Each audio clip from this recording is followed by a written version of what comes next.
School District Board of Education meeting for May 9th, 2022. Can I have a roll call, please? Mr. Cerrone? Here. Ms. Doyle? Here. Mr. Gatewood? Present. Ms. Johnson? Present. Mr. Ploger? Present. Ms. Simulton? Present. Ms. Swanson? Present. When we all stand for the Pledge of Allegiance? I pledge allegiance to the flag of the United States of America and to the republic for which it stands, one nation, under God, indivisible, with liberty and justice for all. Okay, 4.1, public comment. On behalf of the Board of Education, I'd like to thank the public for attending tonight's meeting. We value the feedback we receive from our residents and encourage everyone to take an active interest in their public school system. Residents interested in speaking to the board this evening are asked to have completed a comment card and presented it to the secretary of the board. When the secretary calls your name, I ask that you come to the microphone, state your name for the public record, and provide your feedback. The board will read up to 3 student comments submitted by email. Please note that comments are limited to 3 minutes per person for a total of 30 minutes. No discussion of personnel matters or responses to questions are permitted. The board does not participate in discussions during public comment. If your questions or concerns require follow-up, a member of the administration will reach out through the contact information provided on the comment card. Thank you.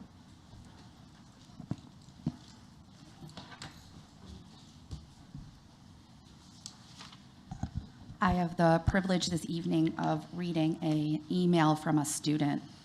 Good evening. My name is Lanaya Robinson. I am here today to ask that the school board integrate the learning about different heritages into our academic curriculum during their respective months. In my 11 years of public schooling, we have never formally learned about different heritages such as Asian and Pacific Islander, Hispanic, and Native American. As the world continues to advance, globalization increases like never before, and many of today's jobs require students to be culturally aware. Being culturally well-rounded will not only help students attain jobs in the future, but also help students with problem-solving, social skills, and building compassion. Throughout most of the school year, each month celebrates a certain heritage. I understand that our school curriculum is very packed, but even if in the first of every month, first period, teachers took 10 minutes of class to quickly discuss what the month was and some important people, traditions, and holidays, it would be helpful. Oswego is not only my home, but also a town preparing many students for success. Let's work to keep it that way. Jessica Peterson?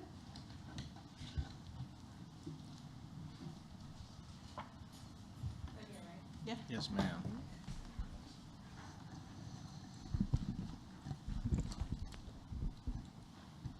Testing. We're good. Hi. Hello. Oh, okay.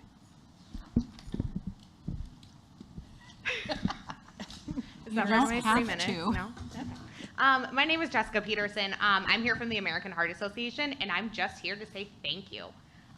17 of your schools partnered with us on a Kids Heart Challenge or an American Heart Challenge program this school year to make an impact in the fight against heart disease, and I just want to be able to recognize them and celebrate them for what they're doing. This program is designed to teach students in a memorable way, a fun way to learn how to stay heart healthy, not only physically but mentally too. All of these coordinators involved do a tremendous job instilling these habits in their students with this program in what works best for their school. It's clear they're very passionate about the health and wellness of their students, and we love seeing this come to life each year. Not only do they teach students to be heart healthy, but they reiterate the importance of helping others, and these programs offer an outlet for donations to the American Heart Association to go towards advancement in cardiovascular research, local hospitals to provide guidelines for the best care, advocacy efforts, and more. While donations are not required to participate in this program, the school community still raised a total of $75,688 to fight our nation's leading cause of death, heart disease, and had 1,717 students taking it upon themselves to challenge themselves to keep their hearts healthy. We have lots of numbers, very exciting numbers to celebrate this year. I would like to celebrate a top student that you had in your district, Maria Flores at Wolf's Crossing, the highest fundraiser in the district, raising $2,340 individually. Grand Park with the most amount of students, 195 students, challenging themselves to keep their hearts healthy. Wolf's Crossing with the most amount of dollars raised of $10,855. And this year is a big milestone year for District 308. You guys surpassed the 1 million total lifetime dollars raised partnering with the American Heart Association. You guys, not only that, taking this program to its fullest, your community had 148 students and families who took the program one step further to learn a life-saving skill of learning hands-only CPR or learning how to spot the signs of a stroke through a special initiative called Finn's Mission. It's a bonus part of the program, rallying around a little boy named Finn. He was given a fatal diagnosis in utero due to his specific heart condition. He has had, his parents named him Finn because the name, if you guys don't know, the name Finn means warrior, and he's been just that. He's survived and thrived after 18 heart surgeries in his 6 years of life, and just recently suffered a stroke. He's an adorable, animal-loving, and limited soccer-playing little first grader, but as you can imagine, adding these pieces of Finn's Mission into our program helps awareness for all. On a personal note, I've had the opportunity to closely work with these schools and these teachers for the last 5 years, and there aren't a better group of humans out there, but this literal life-saving success would not be possible without the enthusiasm and the support of Dr. Sparlett. Thank you so much. Thank you. Yes, sir. I'm out of time, I'm sorry. Thank you guys all, that was, you guys were awesome. Thank you, Jessica. Congratulations, $1 million mark for 308. That's a big deal. That's a big deal. Daniela Ramirez.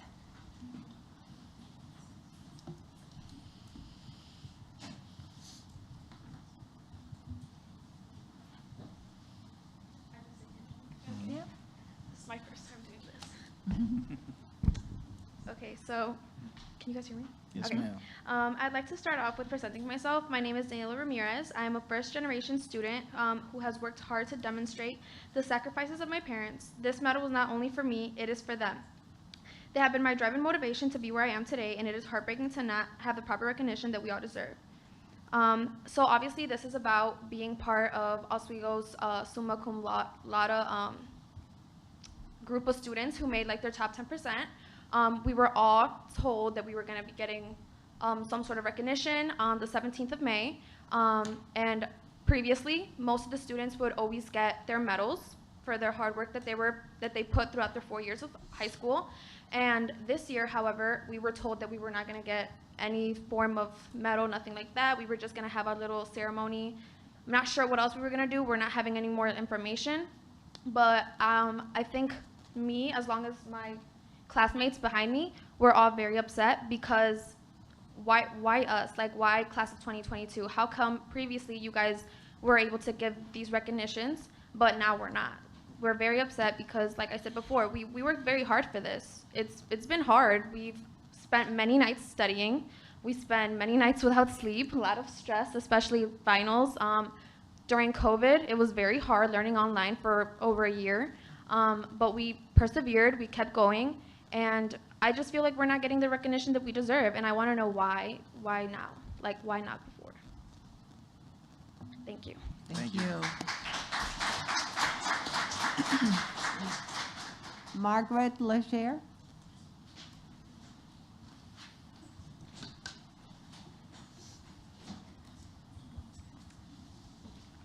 Hi, my name is Margaret Leger. First, I wanted to thank you for the opportunity to speak to you tonight. My name is Maggie Leger, and I'm a senior at Oswego High School, graduating summa cum laude with a 4.45 GPA. My whole high school career has been spent working hard in my classes and taking part in extracurricular activities. Coming up on the end of our senior year, many of us are collecting our various cords and awards to get ready for graduation. One of these things that we're here representing the summa cum laude group are looking forward to was our medals that are supposed to be given to us to represent that we were at the top of our class. OHS used to do the top 10% banquet, which both kids and teachers looked forward to, but that has already been taken away from us. Now, the last thing celebrating our academic achievement has been taken away too. We have all been looking forward to and working hard towards this medal, and now the school has taken that away. The school is so worried about making people feel equal and not hurting anyone's feelings that they are willing to push aside our academic achievements. School is about academics, and if you walked into our school, you wouldn't know it. Honestly, this is upsetting, and we are here tonight in hopes that you will not make the same mistake next year with the kids who have worked hard for the summa cum laude honor. I would also like to point out that the school and society pushes mental health and worrying about our emotional well-being.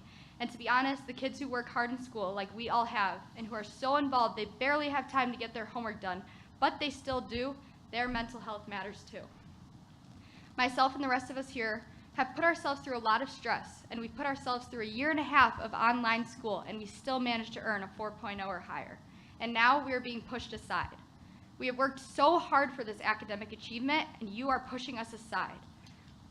I have pushed through high school, I have pushed through COVID, I have worked hard, and I find it appalling that we are being pushed aside so that other kids don't feel bad. Once again, thank you for this opportunity to speak tonight, and I hope you will fix this mistake and return to awarding the kids in the summa cum laude group with medals to celebrate their great academic achievement. Thank you. Victoria Trevino.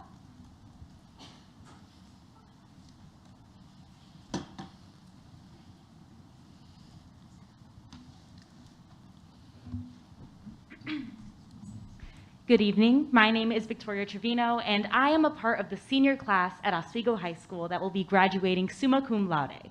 There are over 100 OHS seniors that are graduating with over a 4.0 GPA, and that is insanely impressive.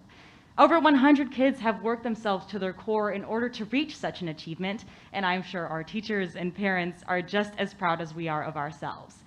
I remember finding out our freshman year that we would no longer be having a top 10% dinner for us once we were seniors. It hurt, but I made peace with it and, of course, didn't let that decide how hard I was going to work over the next 4 years.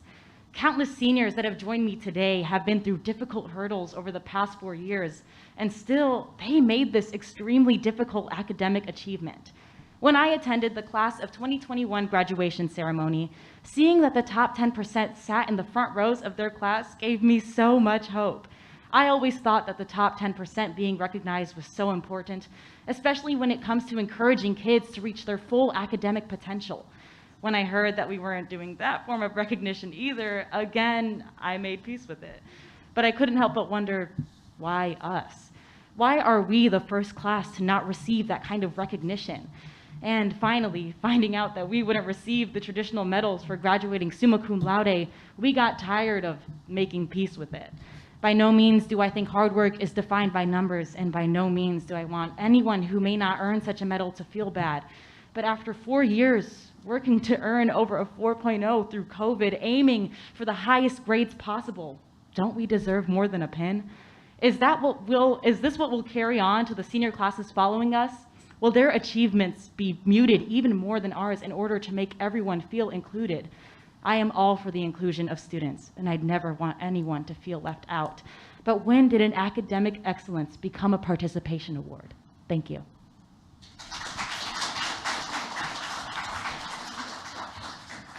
Valeria Ramirez.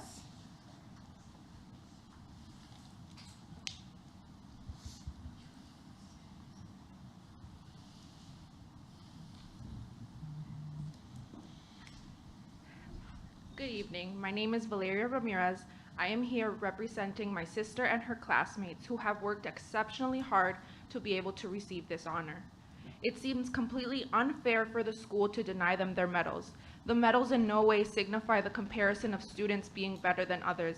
It is simply a symbol of recognition for the work that they have put in. These students have worked hard for 4 years and are given one moment during graduation to demonstrate for it. Revoking this special distinction is completely unfair. This is in no way biased. What is biased is to choose this class to deny this honor. Biased is used for something that is unfairly prejudiced or against someone or something. The students worked for this. There is not any exclusion of students. Allowing medals is not an unfair act towards other students. It is known to all that if you put in hard work as these students have done, you will be rewarded. Therefore, there has been no act of bias or unfairness. To promote fairness, you should start within the school, not by taking away a medal. Schools are full of body shaming, sexism, racism, bullying, and much more. That is what's unfair. Yet your solution to the unfairness is by punishing the students who have worked hard. Is this what the school district represents? That if you work hard, you will receive no recognition? The only thing that this act will produce is the decline of motivation of students.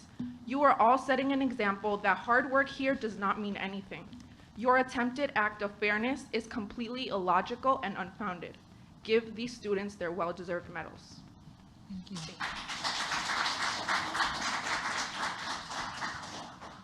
Wandum Tendong, please.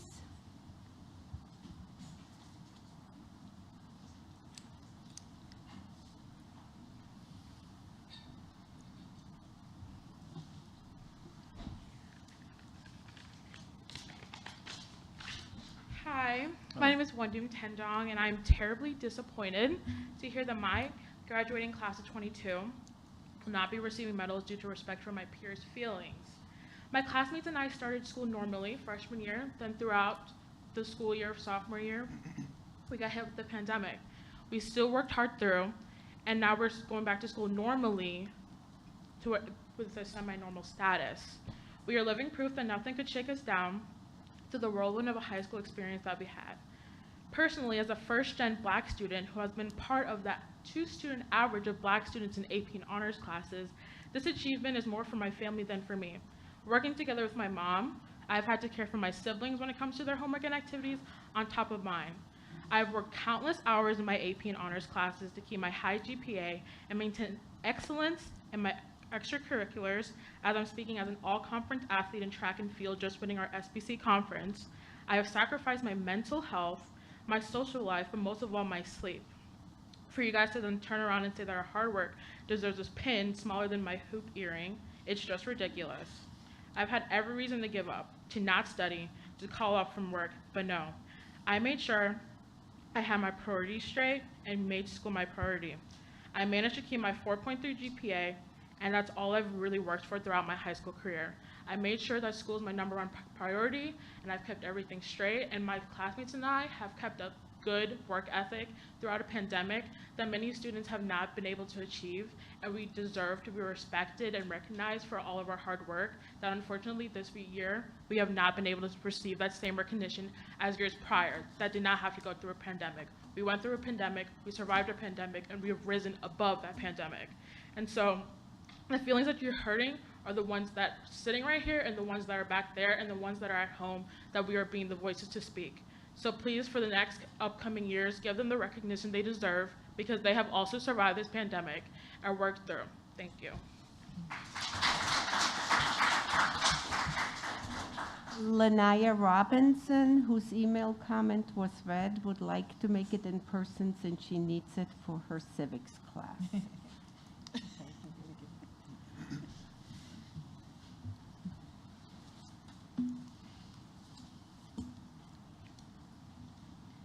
Before I start, I want to formally apologize for the misunderstanding about emailing it. That was my fault. Sorry. No problem. But my subject was about learning about different heritages and incorporating that into the curriculum. In my 11 years of schooling, we haven't really learned about other heritages and how they, I feel like as students, they leave a positive impact helping us get jobs in the future with problem-solving skills, social skills, and building compassion. Oswego is, I'm just going to summarize it because she already explained it, but Oswego is my home, and I love to call this place my home, and I feel like we've always prepared children for success and to be the best they can be in the world, and I feel like we should work to keep it that way. Thank you. Thank you. We're done. Yeah, okay. 5.1, board member comments.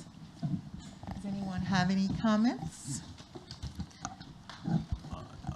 I do. Okay, go ahead. Sorry. First, thank you to our students for showing up. Your hard work has not gone unnoticed. You guys have been doing amazing things throughout your 4 years here, and I know you're going to continue to go on and do many more.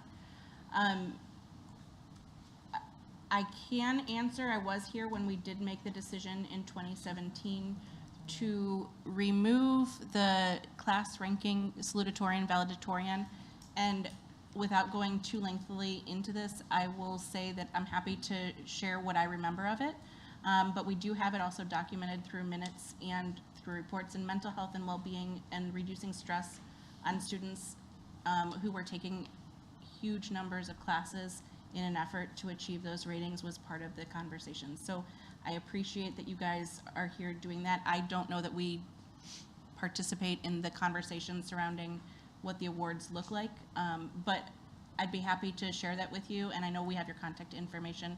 I can just share my own thoughts on what I remember from that time, if that helps.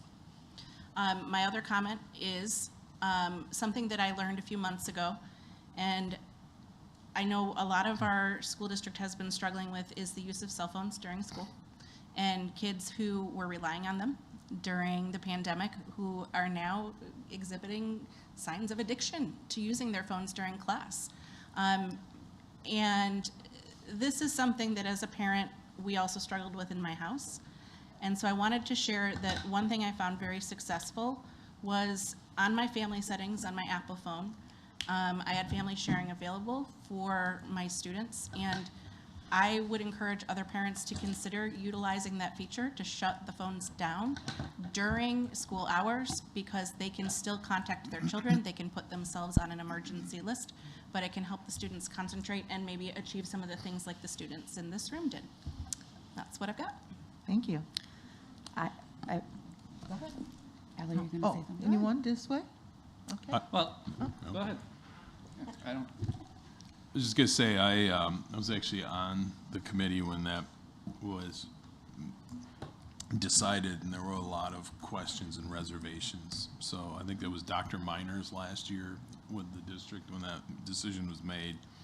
I will tell you, one of the conversations was to preserve tradition, along with expanding recognition. So I also would be more than willing to have a conversation with anybody about that as well.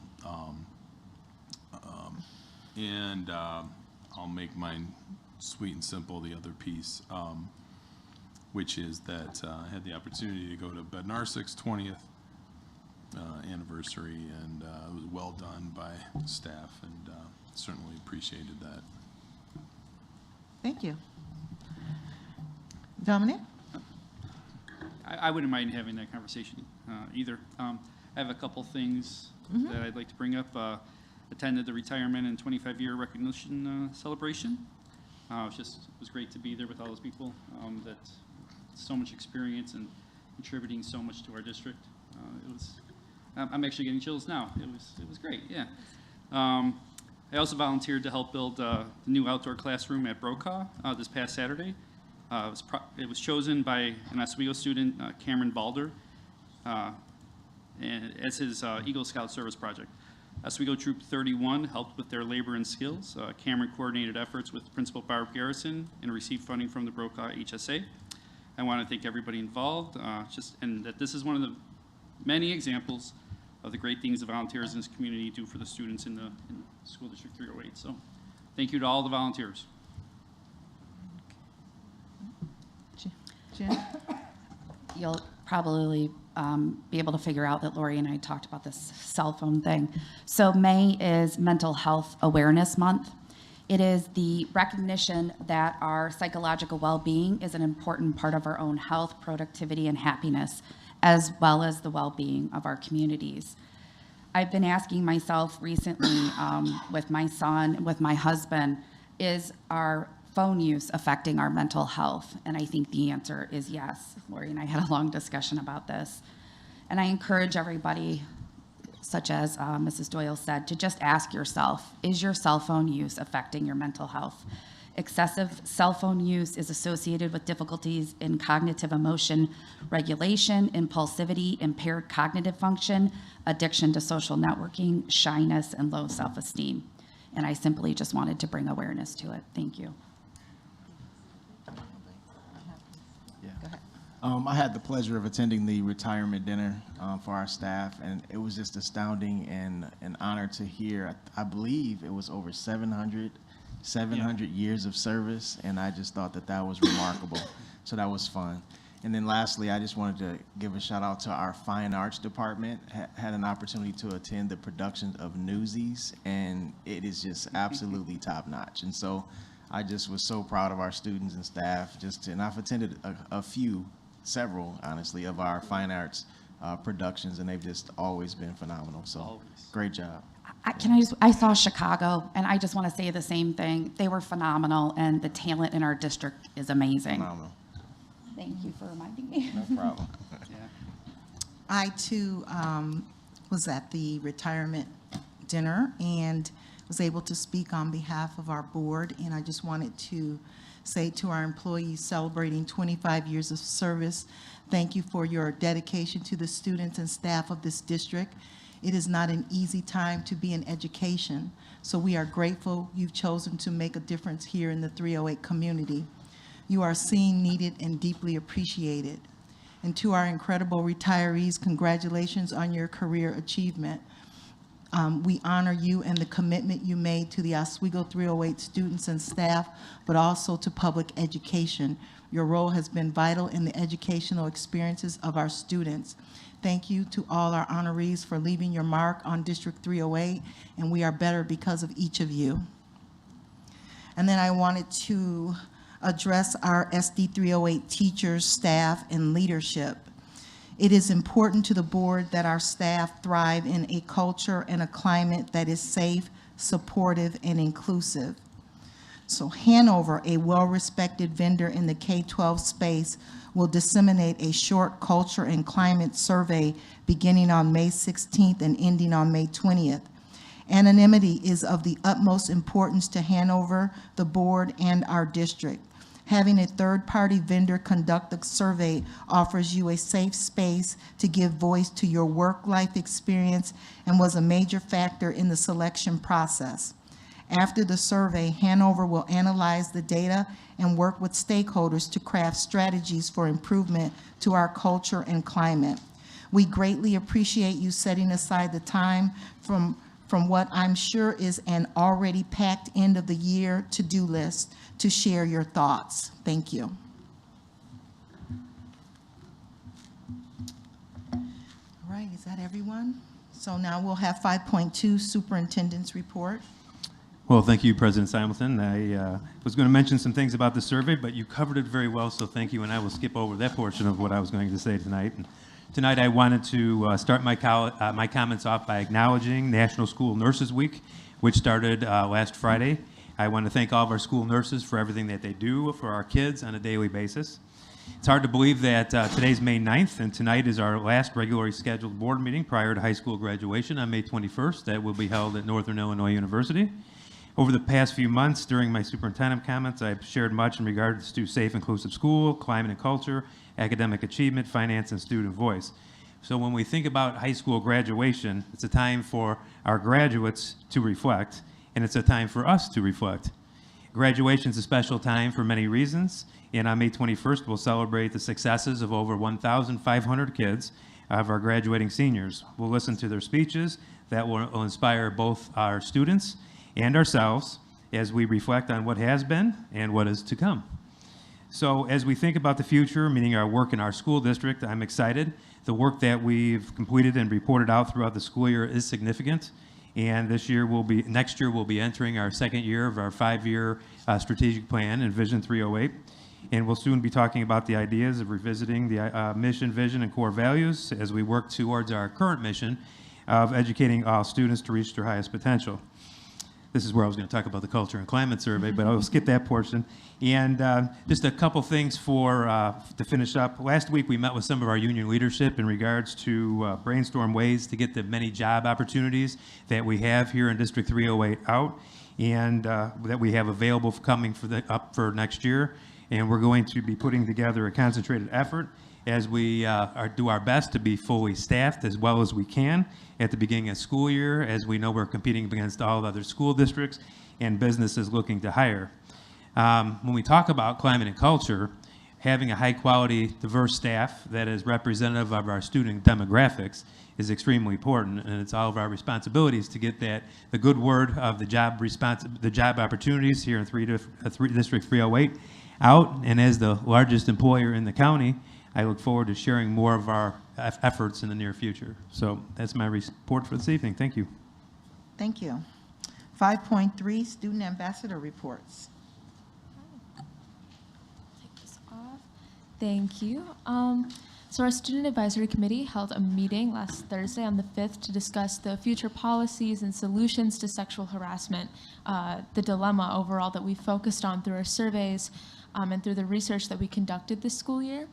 So we analyzed the OPRF revised harassment policy and the code of conduct at Pittsburgh Public Schools just to see and reference their pros and cons in order to see what could have been good models for future solutions that our student bodies could possibly benefit from, specifically regarding the sexual harassment issues that our students have discussed or reached out about.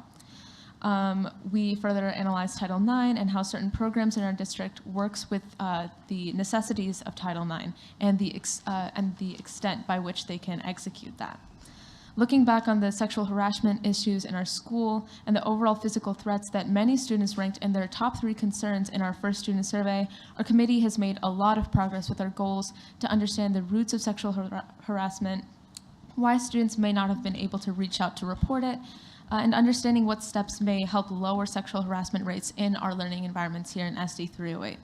Following YPAR research tactics, we've come to the point where we can finally discuss policies, solutions, and resolutions.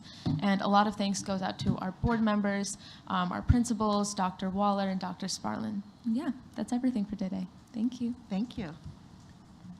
Good, okay. Your turn. All right, item 6.1 is information on financial statements. Are there any questions on what has been presented this evening?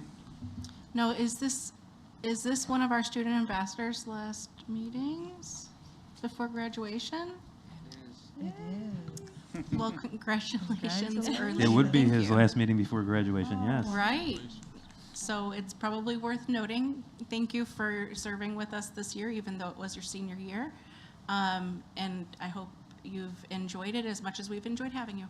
Thank you. Awesome job. Thank you. Awesome job, exceptional. Yeah. Thank you, both.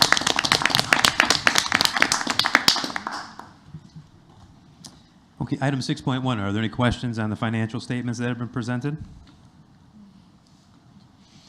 Item 6.2 is an informational item in regards to work that needs to be done on the cooling towers at the Wheatlands Elementary and Thompson Junior High School, and structural work on supports at Bednarsik Junior High School. We have Rob Allison and Charlie from Kluber to present to us this evening. Good evening. Can you hear me okay? Yes. All right, good, thank you. I'm here to present our cooling tower bid to the board for consideration. This project is in part of a project that was presented to the board in 2021 and subsequently rejected and tabled. I'm pleased to be able to present this portion of that project for reconsideration. The scope involves the base bid removal and replacement of the cooling tower at Thompson Junior High. The alternate one is some structural steel work to be done, refurbished for the structural steel supports for the Bednarsik tower. And the alternate 2 is removal and replacement of the tower at the Wheatlands and some additional structural support work there. On Monday, May 2nd, 2022, we publicly opened and read aloud bids for this project. 7 contractors elected to bid. And after a bid qualification and scope review was conducted with Ciasatelli Heating, we feel that they have adequately covered the required work and scope for the base bid and the 2 alternates. This recommendation to the board is to accept the base bid and alternates 1 and 2 from Ciasatelli Heating in the amount of $447,960. The original budget estimate for this project was $531,000, and this project will be funded with DSEP dollars. I will open the floor to questions. Yes.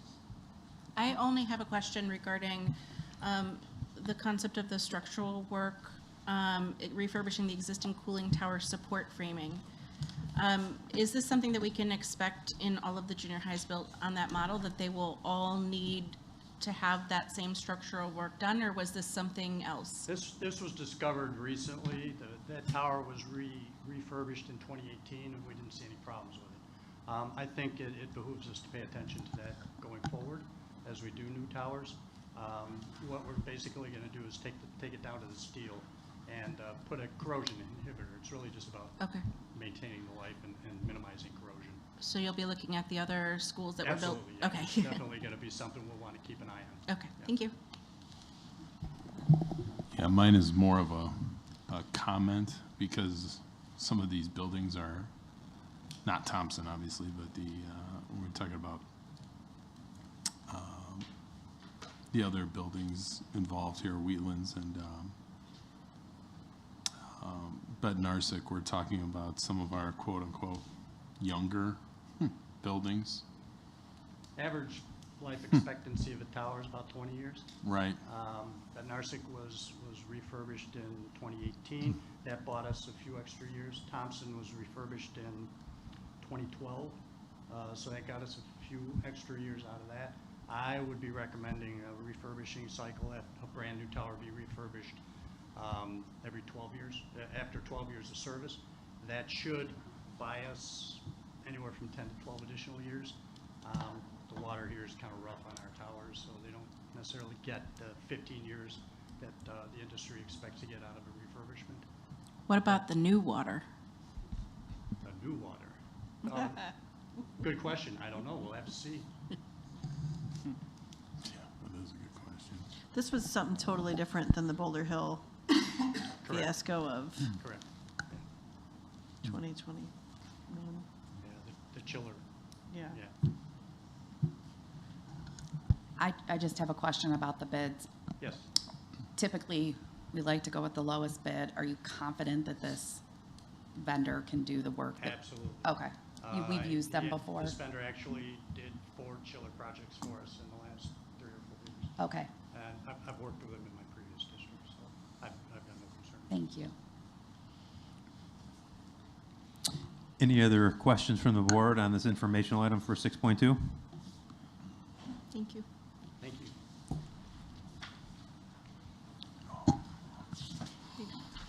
Did we not get the books from RSP this year? The books from RSP? What books last time? Yep. Right, just digital.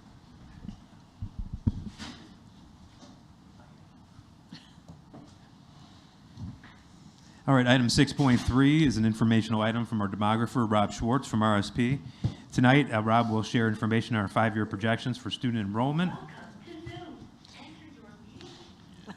along with other great information.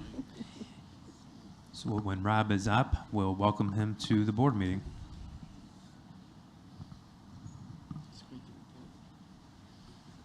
Can we get reports?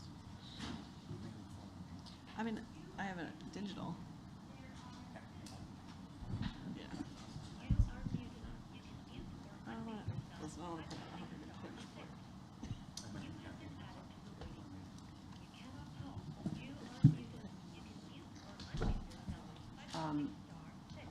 Did you sign into Zoom? Because he might not know we're here. Last time you put them in nice little binders.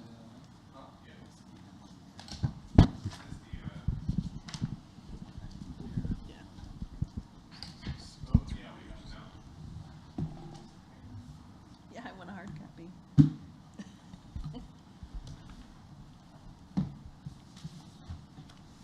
I'm still living in the Stone Age. I like my newspapers on paper. We are turning up the volume. Can you give us Oh, one yeah, more I was just test? saying, this is Yeah. the report. Right. Yeah. Is that as loud as it can go? As loud as this speaker gets. Hopefully the mic picks it up. Okay. Can we hear? Rob, can you give us a couple tests? We're trying to get the volume right here. Rob, can you speak up? Okay. What?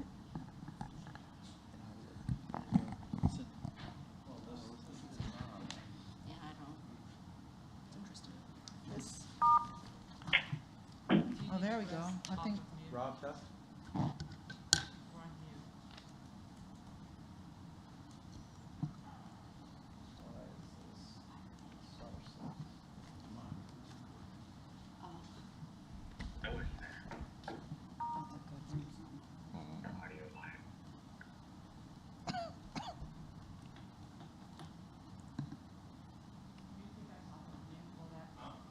Hi, great. If you can hear me, I think someone just chatted. If my volume is too low, say something in the chat and I'll see what we can do on our end. I see that your screen is up. With me is Jenna Wallace, one of our planners. We're going to take you through what we've been able to work and understand about your enrollments, development, and your projections. I'm trying to get a sense, when I looked at the board members as I was watching your YouTube live, I'm not sure many of you have heard our presentations before. And so if we go too slow or too fast, again, just chat us and we'll kind of sense our speed. I want to make sure that you understand all the information that's in this presentation. So again, thank you for this opportunity to talk to you about this. I'm going to turn this over to Jenna, and she's going to start walking through some of the core things that we saw that create the story of what's happening in your district. Yep, so we'll go into this, try to hit this very high level and going into where we're getting into, where are the main takeaways and the main building blocks that we'll get into the projection. So we're RSP, Rob, and then my name's Jenna, that we're both planners here with the firm. Overall, we always give this 100,000 foot perspective that will kind of get into the different variables that go into this page. So where we're seeing the district going in our projections and how we're getting there through all these multiple variables that we'll talk through. You'll see many different visuals throughout the presentation. So I'll skip through a lot of those as they're more trying to focus on and kind of dig deep into the geography part, but they'll all be kind of in this format with the district boundary here. We've got elementary attendance areas, junior high, high school, all of this to kind of show geography-wise when we get into projections and we say the number of students in each attendance areas, you can reference back of what those look like and how they're distributed throughout the district. Planning areas is something that's unique to RSP, so this is a main building block in the projection model. You can see here in this visual the green outline that show different geographies throughout the district that we manually draw. This gives us a very granular way to analyze the data and put projections on a scale of just different throughout the whole district. So different subdivisions, apartment complexes, commercial boulevards are all going to be in different planning areas. So we can see what the association of student data with these different areas is. In this case, we're showing year built by parcel, just as an example of how detailed and how granular we can get in each planning area, which all feeds into the projection model. So each planning area is then analyzed in this model, which is all going to total up into the projections that you'll see later.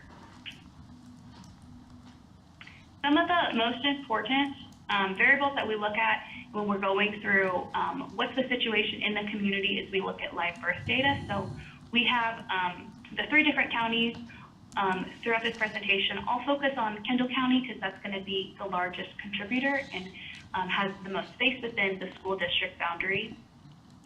So in this case, we're going to show the number of live births and what they have been trending. So in this case, trending downwards with less live births per year and a 3-year average of 15 less live births per year.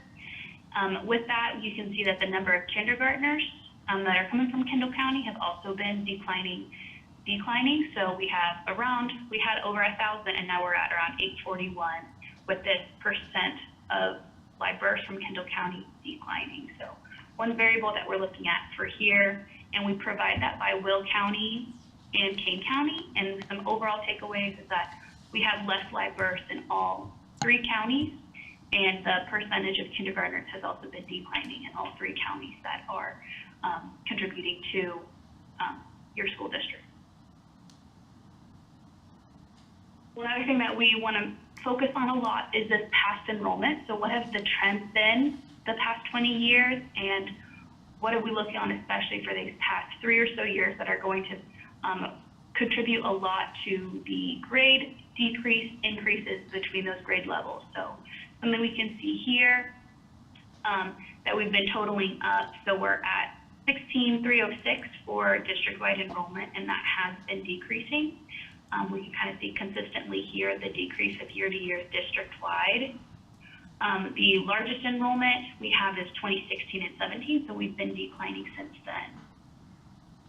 When we look at this at the grade level, how students are moving throughout the system, we show this table here for cohort student change. So speaking of my class of 100 kindergartners as we move to first grade, is my class growing? Is it decreasing? Is it staying the same? What is this movement of students as they make their way through the system? So this is really going to show us how students are moving and how we can kind of see different trends between grade levels. This also goes to show kind of more of this district change. So we can see that these last 5 years has been district-wide decreases with a very large decrease last year of 738 less students with the pandemic year and these other district choices. This year, when we were kind of seeing of what this looks like post-pandemic, we also had a decline of around 250 students as well. We can kind of see in high school, we see a lot of this negative cohort change. Elementary was more of a rebound, so a rebound at kindergartner and 2nd to 4th grade with some cohort increases this year, but large cohort decreases when we get to the secondary levels. So this is something important to keep in mind. Can you hang on one second? Can you define a cohort just for people We who are show some listening? other visuals that go into how students are movement. So this is going to be in versus out migration. What's the consistency of students, new students coming in and old students exiting? Overall, we've had a positive migration in 1920. In 2021, there was a negative migration. So a 506 student migration net of exiting the system. And then this year was a positive migration of 38 students. Some visuals that kind of talk into the movement of students. So we have count change here, as well as heat map, trying to pinpoint where students are located and where can we see new students and where decreasing students are located. Hey, hold on, pause. Hey, Rob, can you hear me? Getting into development and growth, so we want to show this correlation here between population, building, and students. We can see what this relationship, so I paused for 1 second. Yes. Pause. Could you? Okay, they can't hear you, but you're going to tell him what Can you it is. just define cohort? 7 slides ago. Yeah. Okay, so Slide in 17. this case, we're showing this relationship between these 3 variables. That would be the green line, steady to increasing population, building trend, got some stable growth, and a high increase. Last time we were able to hear them and they were able to hear us. Slide We're on 17, yes. Oh, can you unmute it? Okay. Slide 17 here, so we have the red numbers are going to be cohort decreases. What's a cohort? So as 3rd graders go to 4th grade, for Yeah, but example, when there's a red as number, they're that was a defining it, they're decrease just of defining 3rd students, graders together? and then black would be increase. Like Okay. each grade level, I think they're defining Is as a there, cohort. were there more questions on this table? We can focus on this more if this is confusing with the numbers here. I just want them to define for the people at home what a cohort is. I think we're gonna go ahead. Definition at home, what is a cohort? So going back a couple slides. 17. Slide 17, cohort, student change. Just Okay. define what is a cohort. Yeah, so the question that is being asked is, what is a cohort? So we are defining that as a grade. So if we go back 1 slide to page 16, when we look at the number of kindergartners, we have 1,074, that's in 2020-21. When we look at first grade, it's 1,145. So the cohort is, how did that age, in this case a kindergartner, how did that change as it went from kindergarten to first? So when I go to page 17, if we look at that, we increased by 71 kids from 2020-21 to 21-22 of kindergartners that now are first graders. But that's a great question. A cohort is literally a grade. Good, thanks, Rob. Let me see if we've got any others here at this point. Any other questions? I have an idea, but it can wait. All right, the others can wait, so you guys can proceed. Perfect. Go back to where you were on the All right. So this next analysis that we're giving in this section is a good tool for your toolbox on how to plan for future students. So in this case, the yield rate is a term saying as new units coming online, and what we're looking at in residential inventory, how many students are normally and what can be expected yielded from these developments. So in this case, we're going to show this by whole numbers. So we show the number of students per 100 units. If we're muted here. We're not muted on our Zoom, are we? What's he doing right now? Okay. And so in this case, we have for single family units, the number of students that we can typically yield from 100 units. So for district total, we're looking at district-wide elementary students, 35 students per 100 single-family homes. So this is a great way to think about when new developments come online and when you're planning for a new subdivision of X number of units, what could that look like for a student in educational impact? You can see here that we also break it down by elementary boundary. So in this case, where are the units located? And this provides a different feel. We just gave it by the district. That wouldn't speak to the differences of the location as well as this. So we have here the differences of elementary boundaries where we can see a higher yield rate versus a lower yield rate for single family units. We have Lakewood and Churchill being the largest single family yield rate, with Boulder Hill being the smallest single family yield rate.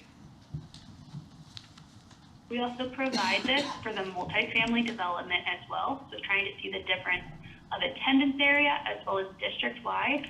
What's the difference of students coming from multifamily housing versus single-family housing? In this case, the district-wide average is 16 students per 100 multifamily homes. We can see that the highest one, we have Lakewood Creek as the largest multifamily yield rate, with Boulder Hill being the smallest multifamily yield rate. So just other tools that can help you plan for the future with the data. We have a couple visuals that go into the residential inventory, so trying to see where the units, how old are they? In this case, average year built, median home value, how expensive or how affordable are the units, and where are they distributed throughout the district?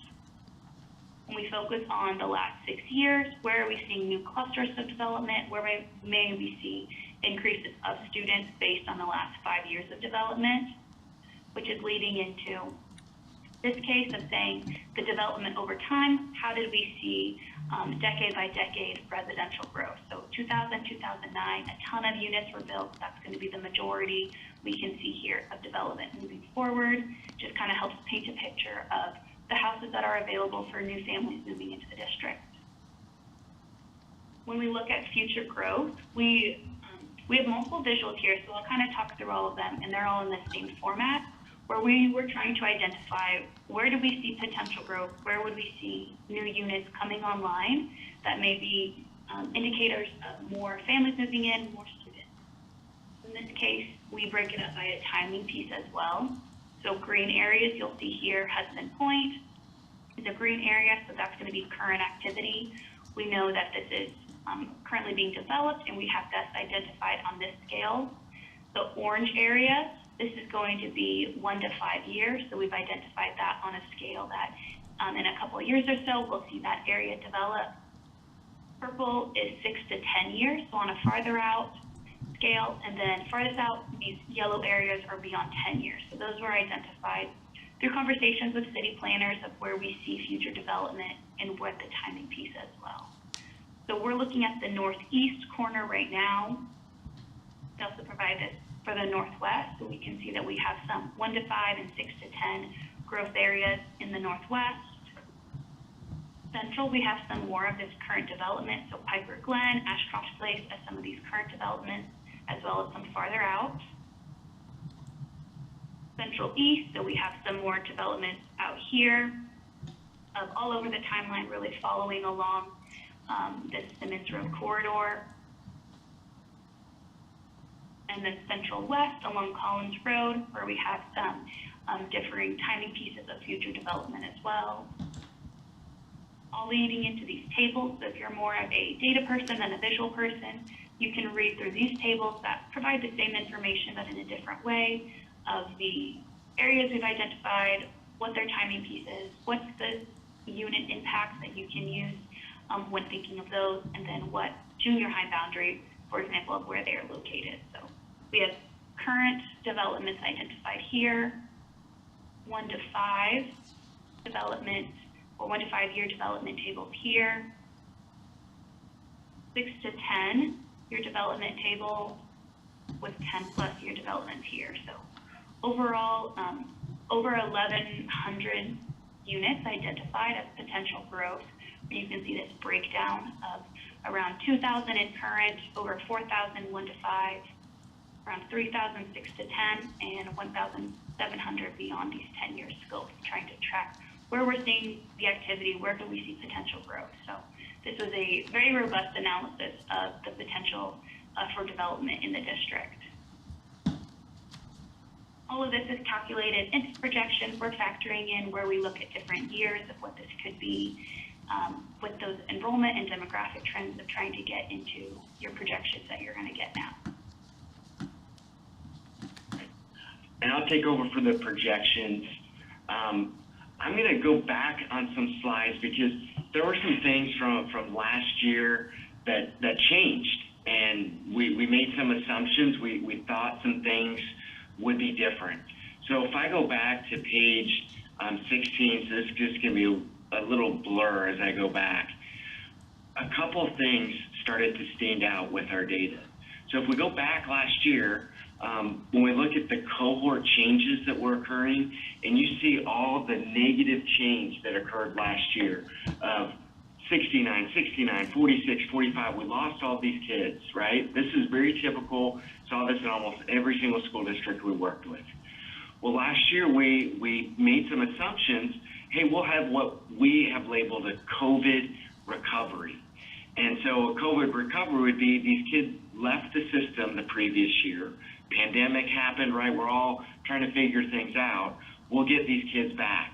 Well, as we look at what happened this year, we didn't have a full COVID recovery. And I'm going to give one column of data to explain this because this really sets like how the forecast is different for the next 5 years.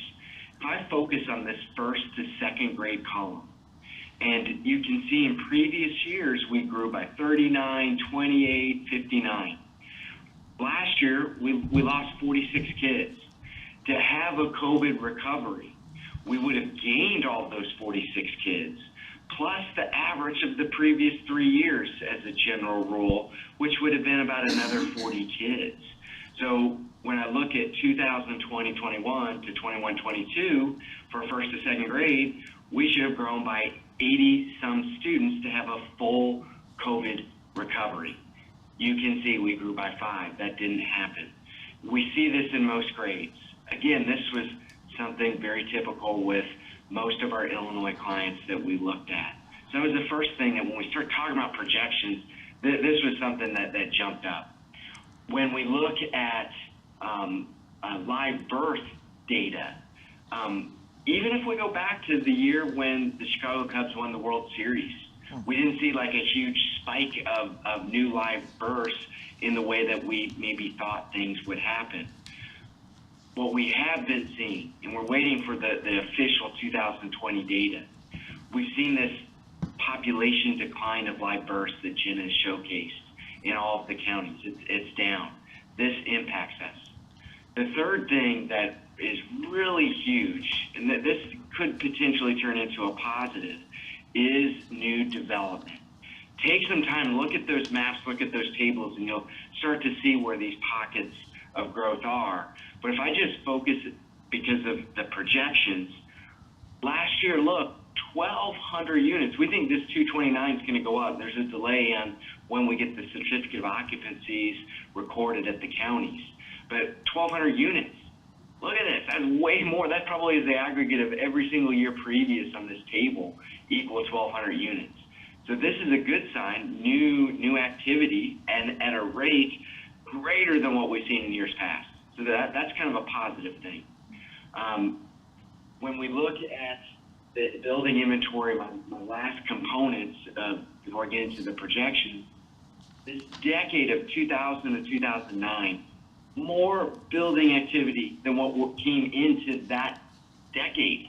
Look at that, 13,620 units came online. We had 11,251 coming into that decade. But then 2010 to 2019 hit. Look at this, only 1,900, basically 2,000 units for that whole decade compared to the previous decade. That's had a huge impact. Think about the communities that were built in 2000 and 2009. Here we are at the start of that decade. We're 22 years later. Many of those families, they were younger age families. Most of their kids have gone through the system. Go back to page 16, you see that when you look at the data of change that happened from 5 years ago to now, you see a lot of change. So those are some of the things I was like, okay, when you get into these projections, this is why we're seeing what we see. So here we go back to 2020-21. Red represents elementary, blue the junior high, green the high school. Here we're at total 16,560 K-12 kids. Doesn't include those Eastview kids that are in the early childhood. This is just K-12 kids. We didn't have the full recovery that we maybe hoped would happen. We continued to decline by about another 250 kids to 16,300. So all these variables we shared with you, as we start to filter our way through it, here's some positive things. Look at the elementary. We're going to start increasing, get up to 7,000 students. That goes back to where we were in 2018, 2019. So we're kind of on this downward trend at the elementary. We're starting to come up. Go back to page 16, page 17, you see the story, what's happening with the junior high and high school. There are larger grades leaving the junior high and smaller grades coming into the junior high. And even though those larger grades in the junior high are moving into the high school, they're smaller than those senior classes that are exiting. So this is the story of elementary is going to start increasing, junior high is going to decrease and start to stabilize, high school declines and continues to decline through those 5 years. We can change some of these if more kids come back, live birth rate changes, the inventory that's being built attracts households that have school-age children. Those are things, again, that's why we do this every year. We try to understand what's happening. We do break the enrollment down by building, and we break it down in different ways. Lots of information on this table. So I'm going to try to talk you through this so you can be educated on what all this information means. Of each of the buildings listed on the left-hand side, the grades that we're forecasting the enrollment for are listed, and the instructional capacity. So this is kind of the way I would classify this, how the programs are working in the buildings. So is there special education there? Is there ELL? Are we using some of that core space for some of these other program needs in the building? When we look at the past enrollment, we show it 3 ways. So the middle row is reside, so we know where the students are. When we geocode them, we've associated that to the attendance boundary.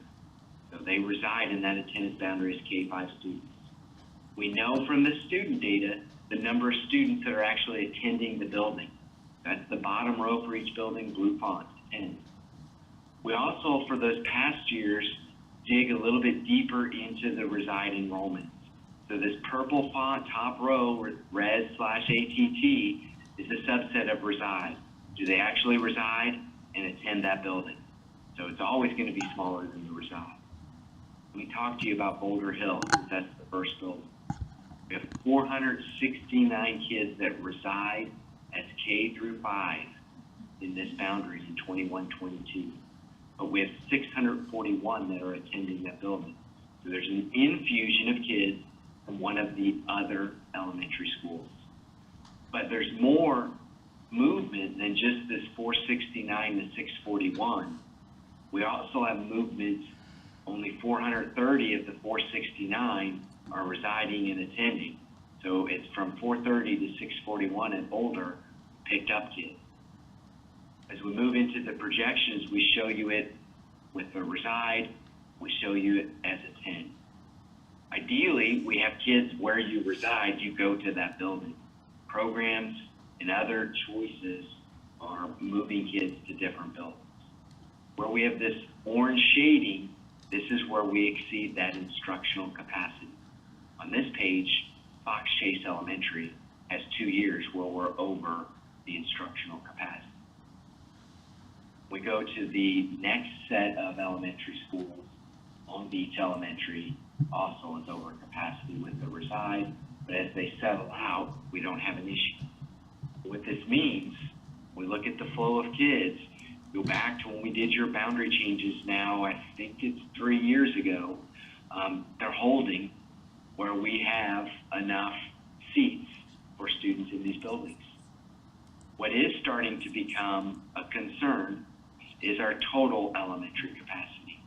We look at this, we have 8,900 instructional capacity of students we can serve, and we have about 7,000 elementary students.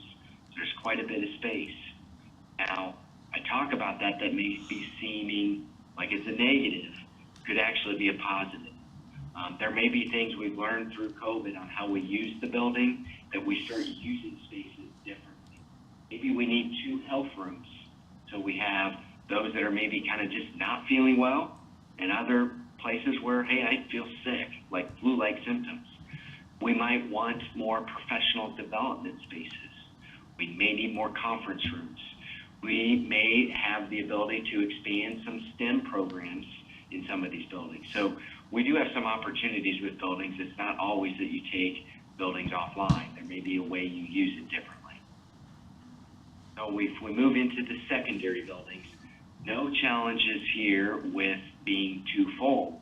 But again, if I focus on our junior high capacities, we have about 5,500 students that we can serve. And when we look at this projection, we're down at about 3,500. So almost 2,000 students available for space. Maybe we look at that differently. Maybe it is there's too many buildings. And those are conversations for a group to look at with all of this data. We get to the high school, we have about 6,600 capacity. Look, we're at about 5,000 students being served. I know many of you on the board, you weren't here when there was conversations about a 3rd high school. Thank God we didn't build a 3rd high school, right? Yeah, I was here. This would be a real challenge with number of kids and trying to staff 3 high school buildings. So again, some good decisions here many years ago have had a positive impact on what we're seeing. Again, there's lots of things happening in the district. It doesn't appear that we have too many things related to being over capacity as things play out. But I do want to leave you, there may be some more questions that you guys have, but we have to watch this live birth data. We need to follow these developments. Wolf Road, Wolf's Crossing, depending where we are on that road, that's a huge expense. That's the spine. That's where we're going to see some of the outtake of developments in the Oswego, Aurora corridor. So we want to keep watching that. Plainfield, many of those areas are finishing building out, but we have like Stewart and other places around there. They still have a lot of building activity still to fill in there. I think what I want to do is open up maybe for some questions, comments that you guys have. I'll have Jenna pass me back the phone and I'll listen for questions. And the other thing I want to make note of, there's an appendix. There's a lot more information that you can dig into. So feel free to look at those things, and if there's more questions on that, we'll work with the 2 Johns on getting you the right answers. All right, thanks, Rob. Okay, I know, Alan, Well, I mean, you kind of answered it. So the last time I was here was when we did not build the third high school. 2011. But that was a long time ago. So I'm looking at slide 11, and you gave an example of a planning area, and then I'm looking at slide 30 and 36, and you talk about all these buildings that are going to build out, and I feel like the last time I saw you present, you had some kind of idea, like you had talked to people who had bought the land. I feel like last time I had a little bit more information about how many homes were going in. Were they single family? Were they multifamily? Were they apartment? Were they seniors? Maybe I just missed it.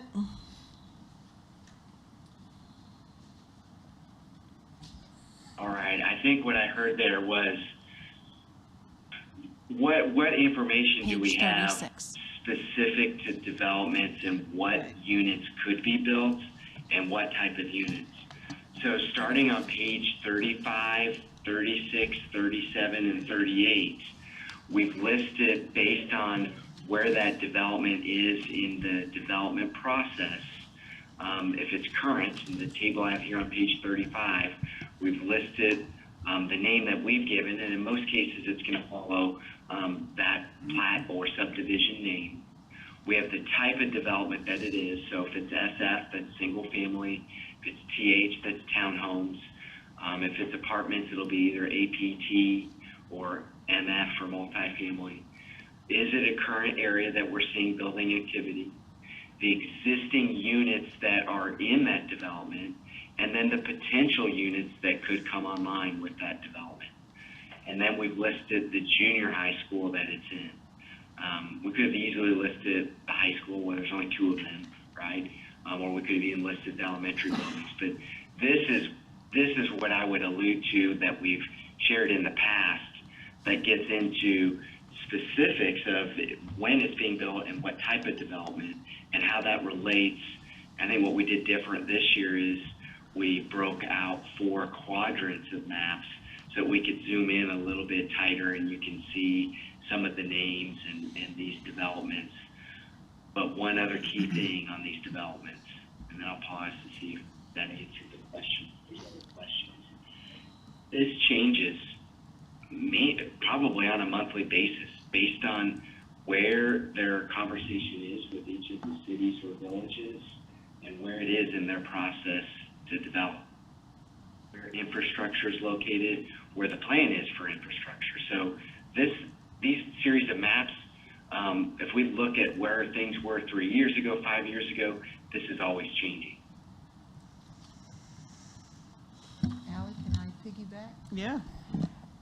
So regarding like the current subdivisions that we know are going up, is there some place that will outline for us how many students we would have to absorb into our school district?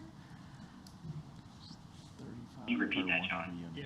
35. So based on the development that we see, is there a way for us to correlate like where those elementary students would go, where the junior high students would go? So based on the developments, where would the students attend? Do we have that information? How many would there be and where would they attend? Yes, you do. And what I'm showing on this particular series of tables is the junior high school they would go to.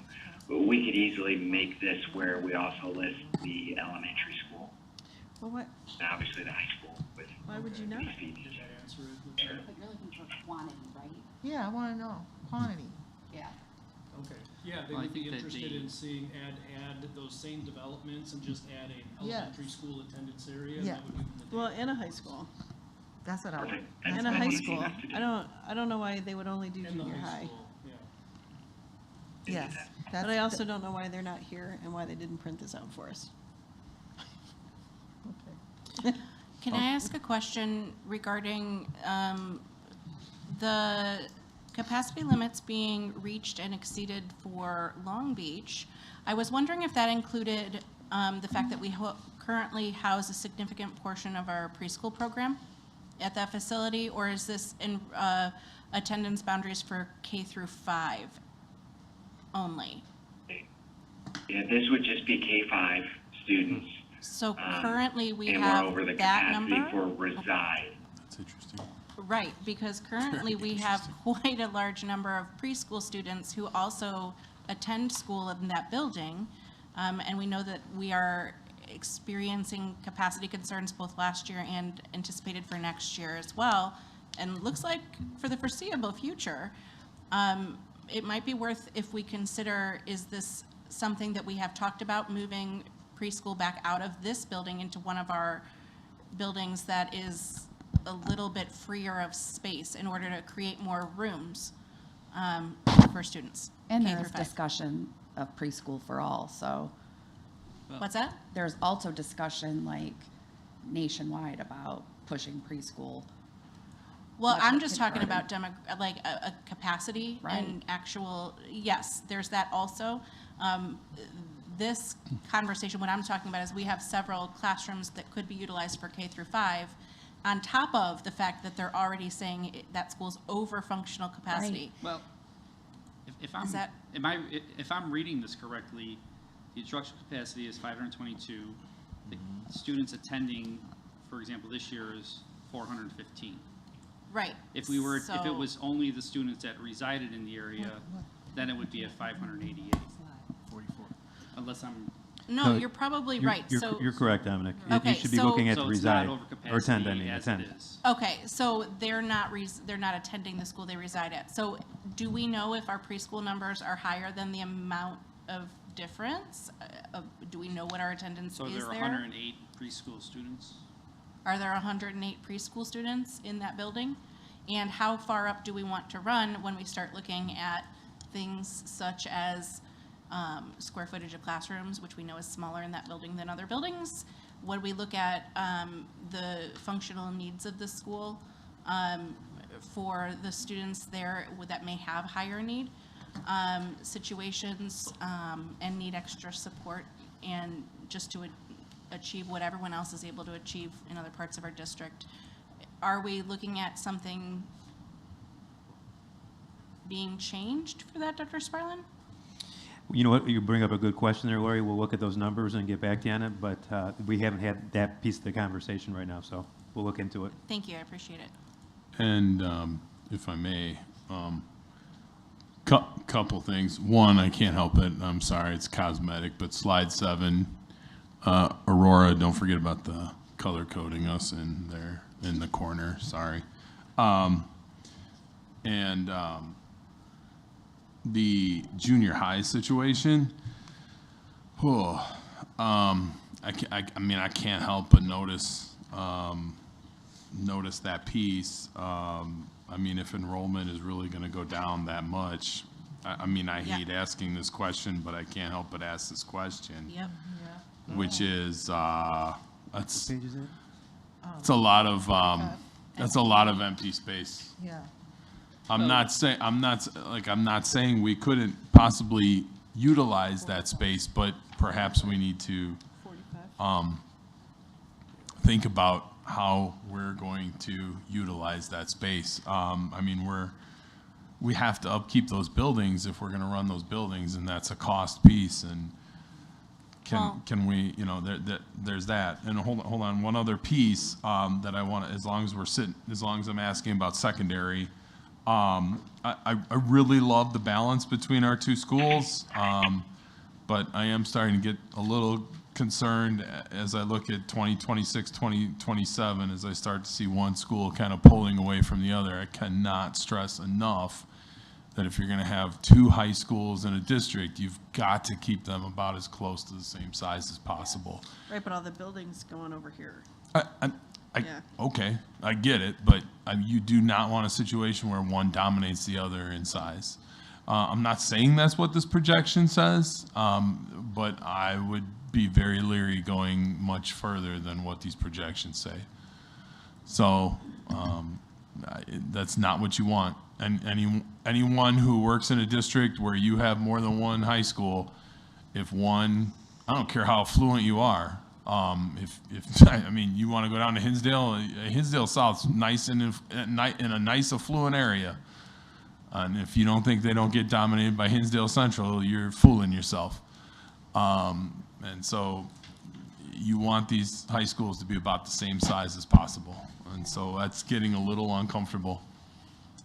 Well, you brought up the point So one of the things I would just note for everyone very quickly is that, especially as we're having the conversation surrounding the usage of our Old Trapper facility, if we're looking at some of these things and an expanding preschool population, these are all things that I would invite everyone to consider as we look at some of these numbers, to look at it in a more big picture way. Yeah. And I did have one other question. Slide 24 and slide 6, was it slide 24? I'm assuming the 35 K through 5 per 100, that factors in 55. I mean, I'm assuming that's an overall, and that factors in 55 plus housing. I'm assuming that factors that in. Meaning the total units built? Right, like, so. So are those considered, are those part of the 100 units? Right, I'm assuming that's part of the 100. I just assume that, but. I don't know that I would assume anything that's not specifically But stated, maybe because I he shouldn't. probably has the answer, might not have made it on a slide. John, can he hear the question that's being asked? Yeah, did you hear that one last question, Rob, about the Yeah, Lincoln Way? What was the question? I didn't hear that one. You want me to repeat it to him? Yeah. You want me to talk to him? Give him the phone. So, slide 24, the 30, that total number, 35 for the K through 5 per 100. I'm assuming that factors in 55 plus housing also, if any exists. Yeah, what we have done is if it was 55 plus housing, that's not factored in a total unit for single family, because we wouldn't generate kids from those type of units. The other thing that this focuses on is with each of the elementary boundaries, just K-5 kids. So when we look at, let's say, Wheatland Elementary, 2007, we got 41 K-5 kids for every 100 single-family units. You can see that it went up, and then now it's down this current year to 28. Okay. And we definitely pull out when we know it's a 55-plus development to not be in this factor. I also heard with Long Beach, to answer this, I will verify, but I believe the instructional capacity of 522 is what the capacity would be to serve kindergarten through 5th grade.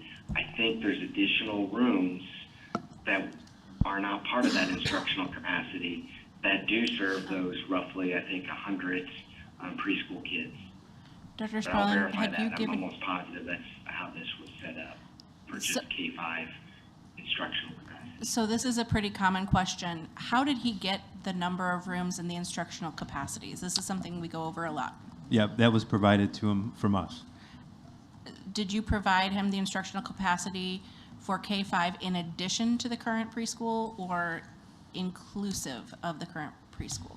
So what we do is we go through and look at the classrooms that are in there and how they're currently being used. So if they're currently housing, which they are, early childhood, those are classrooms are outside of, they're built into that instructional capacity at those smaller numbers. Wait, So, say that one more if they time. have three, if they have on average 3 sections of each grade level, so you have all of those, plus you have 2 classrooms being used for early learning. Those classrooms are taken out of the equation for being able to house kindergarten through 5th grade students. Okay, so this is exclusive of preschool is what I'm understanding. The 522 is just not including the stuff that preschool needs, but everything else in the building that's currently used for elementary. Yes. Okay. Correct. Okay. Thank you. Anybody else? I just have a general question. It probably more for Dr. Sparlin, maybe Faith, maybe Dr. Patsky, but their net takeaway, their main takeaway is that in order to maintain a growing district, it will require more units to be built and occupied similar to that of the 2000-2009 boom. So is there some sort of intergovernmental discussion that goes on to affect that, or to say, hey, we need to make sure we continue building homes and keep the district in the loop?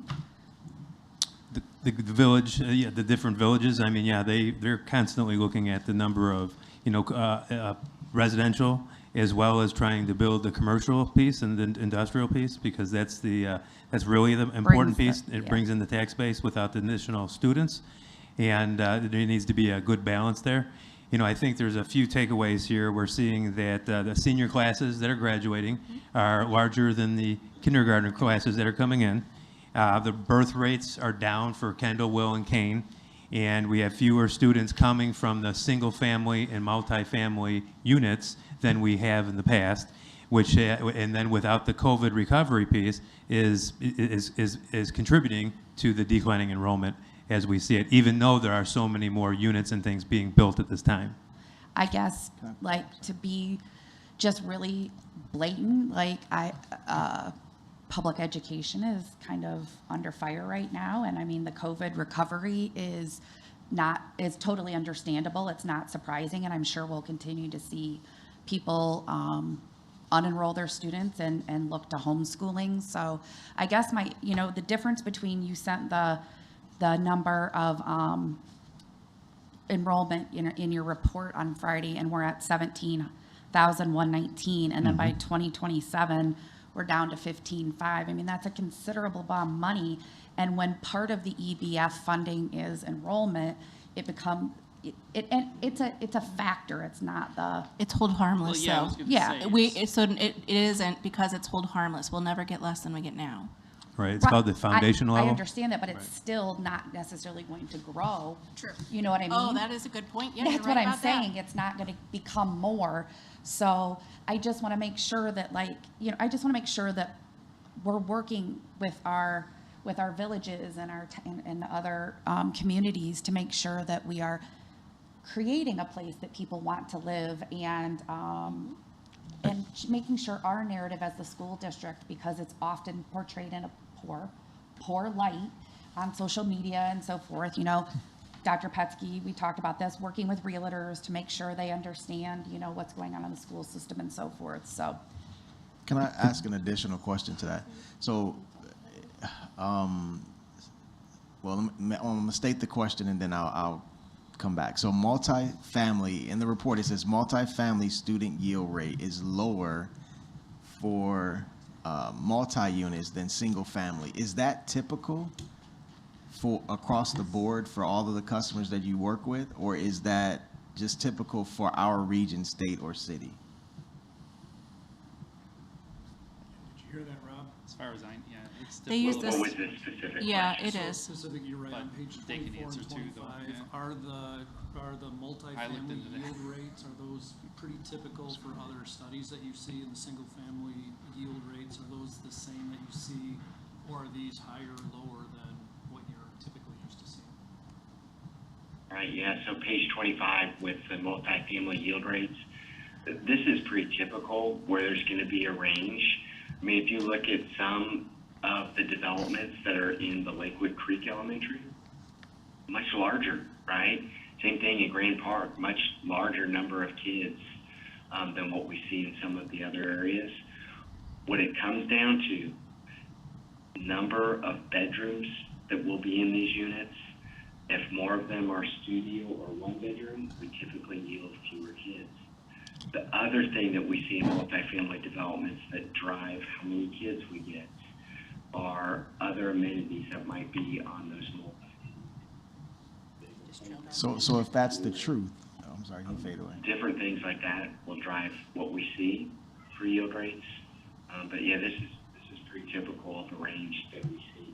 Okay, so if that's the true statement, what Jen is saying is even more important when we're working with the intergovernmental, relations that we're having based on the type of developments that will go in and around. Because if we're seeing a higher uptick, I think it's at a higher uptick of single family homes, I think. But either way, that's just something that we need to consider, or just to include in the conversation, because if they build more multifamily, then that's still going to have a dramatic impact on enrollment. Yeah, and I think multifamily, I don't, from what I've read, there's more turnover if you think about it. So, you know, there might be 16 kids for longer periods of time. So you don't need new building in order to keep kind of that. Got it. So, but I'm not a demographer. Yeah, I think he is here. There's more people moving to the area. There's just fewer kids coming out of all the single family and multifamily homes.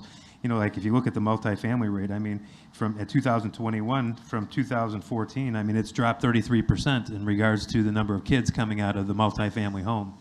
And that's the trend that you're seeing, which would coincide with the lower birth rates. I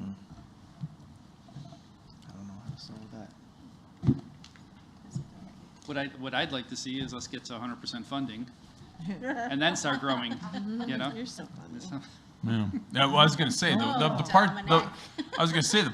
part that I'm afraid is, you know, if you drop to a level where you start to have discussions about, do we have to shutter a school that you're paying for, that sits there while you make a mortgage payment on it, for crying out loud. That's the part that scares me. You know, am I going to sit here as a taxpayer and pay for a school that sits empty? I mean, that's the part that scares me, because as far as EBF is concerned, I understand your point, and if you fall into a different tier, you're not going to be prioritized as much. I get it, but as long as you have the hold harmless, well, and in theory, they, you know, we talk about school financing and actually fund things. Wait, except for the fact that the hold harmless isn't accounted for in our financial projections that we currently use. That's exactly what I was getting to. Well, that's the equivalent of not getting an increase in EBF. So currently we look at projections that include an increase in EBF. This would say, because of hold harmless, we might be held harmless because we really would be lower than that. So we really should be looking at a 0% increase in EBF. Lori, we're not going to move out of tier 1 and 2 within the next 5 years. I'm not talking about the tiers. I'm talking just about the projections that we use that account for what we have typically seen in an EBF increase each year. If we're not going to increase because we're going to stay put at the hold harmless because our enrollment is declining.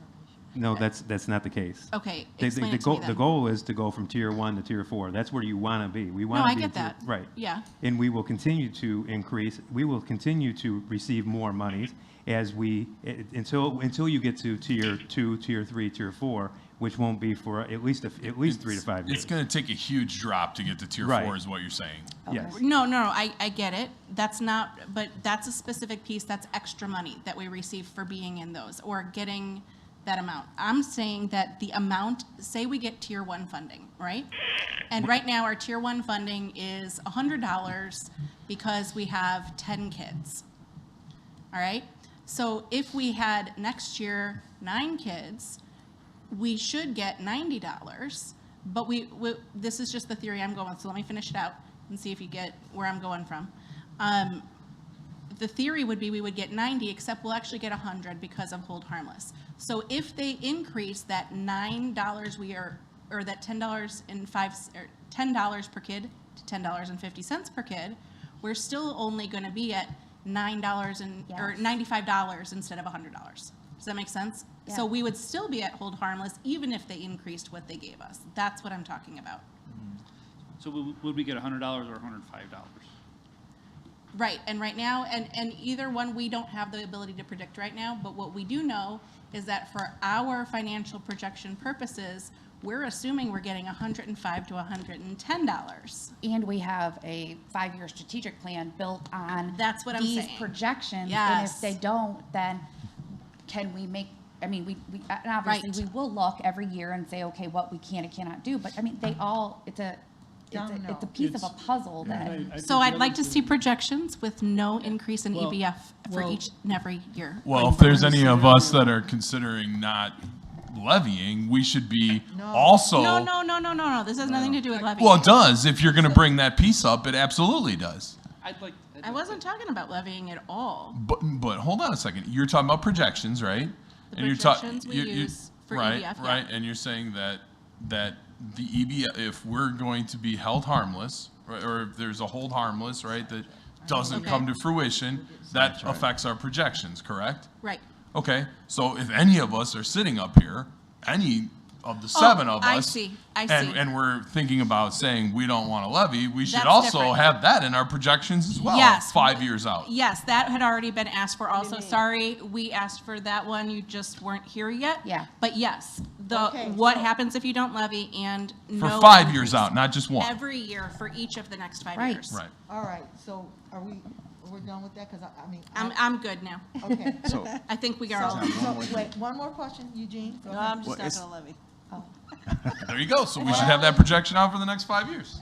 I'm not gonna I'm never gonna vote to raise taxes. Okay. Well, and that's why we. all right, should- it's not a question, it's more of a statement, because I think that when I also looked at the rate of transfers were higher than, or could be higher. That's something that we could control. So I think that we should, as a board, as a district, should think about our communication strategy when we're thinking about who do we want to attract into our district and how do we use PR to thinking make of sure that transfers we're differently. talking about. I don't know.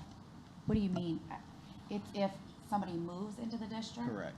I'm saying how Oh, a transfer in or out of transfer in students? and out of in the district, not between schools. I'm saying. Oh, okay. I'm Sorry. saying like we were just on the U.S.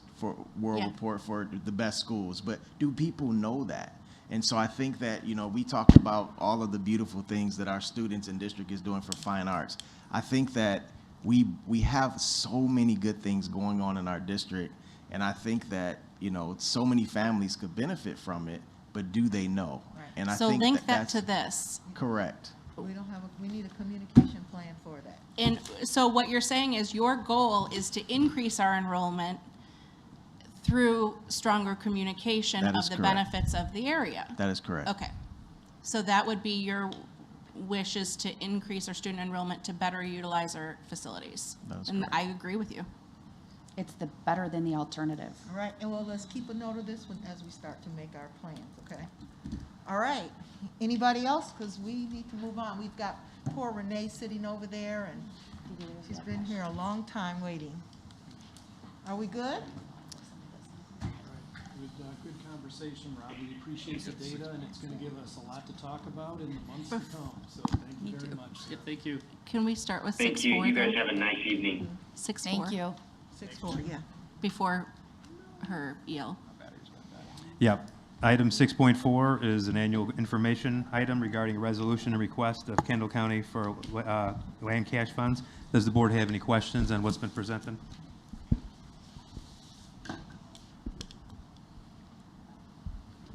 All right, hearing none. Better ask her something. She's been sitting here this whole time. We're so sorry, Renee. Item 7.1 is an informational presentation on our English Learners Program. Tonight we have Renee Sartor here to present. And Renee is our Director of English Learners, so the floor is yours, Renee, and thank you for your patience. Okay, no problem. Good evening. I'm happy to be able to present our annual report of the English Learner Department. So first I want to explain that the names and acronyms for English learners and their programs have evolved more than a few times over the last decade with the state and federal agencies. So currently ISBE uses the term multilingual department to better describe the department's emphasis on students being seen as linguistically and culturally diverse students who are on a continuum of learning more than one language, not just a student who is learning English. So while ISBE uses the term multilingual department, the students are typically still referred to as English learners. So as such, I'll be using the term English learners, or the acronym ELs, in this presentation. Okay, so this presentation is going to include an overview of the English Learner Services in SD308, best practices in programming for English learners, and highlights of the work that we've done towards the goals of Envision 308. The English Learner, or EL department, oversees the curriculum and instruction for ELs, professional development, Title III grant and budget, federal and state processes and procedures and reporting, written translations and oral interpretation, and the Bilingual Parent Advisory Committee, also known as the BPAC. So the BPAC is an autonomous group of parents that exists to support, represent, and nurture the educational growth of the students in the various English learner programs. The BPAC supports the families of these students as well. The district is required by state law to have a BPAC that provides input and guidance to the programs it offers students. Here are the total English learners over time. So while our district enrollment is not growing, the number of ELs within the district continues to grow. So we're currently at 11%. The category of English learners, though, is not a static population. So that is every year some ELs exit by reaching proficiency on the yearly standardized language assessment called the Access Test, and other ELs enter the program. So when looking at standardized EL data, keep in mind that from one year to the next, the actual students making up the EL population have changed. Nor are ELs a homogeneous population. So students can come from a family with very high or low socioeconomic status. Families can have different educational backgrounds. Some students are recent arrivals to the country, while many others are actually students born in the U.S. from parents who speak English and another language. Also, during this time, the last couple of years, because of there have been interruptions to assessment, and not only interruptions of assessment showing language proficiency for students, but also interruptions to their learning, which in part could have affected the number of students that exit from the program. Here's a breakdown by grade level clusters of the number of students as well as the languages spoken. So you see that the highest numbers of students are in the lower grades, and this makes sense because as students come in and they begin to acquire language proficiency through the years, the numbers go down in secondary. And you'll see that there's 70 languages in all so far that are spoken in the district, and Spanish is by far the highest, with 67% of the students with Spanish as their background language. We'll talk about the programs that we offer here now. So the state of Illinois has specific laws regarding the required programming for English learners. And when there are more than 20 students of the same language at one school, the district is required to provide some form of bilingual education for students of that language. So Spanish is the one language that meets that threshold currently. The state requirements are considered the minimum of what a district should offer students. And it's considered the ground floor of merely maintaining compliance. So still, the state strongly encourages districts to not settle for the minimum requirements, but to go beyond this to offer students the best programs possible. So for this reason, Oswego 308 offers students the highest level of service for which they qualify. So the highest level of service, if a student in kindergarten through 8th grade, if they're a Spanish speaker, that highest level of service would be dual language. And if the student is a speaker of another language, that highest level of service would be sheltered English. So by law, parents have the right to choose the level of programming for their students, and this includes refusing all services. So here are the programs that we offer in SD308. At the early childhood level, English and/or Spanish instruction is provided either in a self-contained classroom or through a push-in classroom model.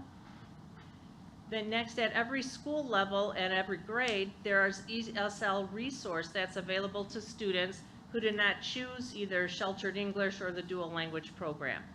Here, the students in a general education or a special education classroom and an ESL teacher will focus on language development through co-teaching or push-in or pull-out.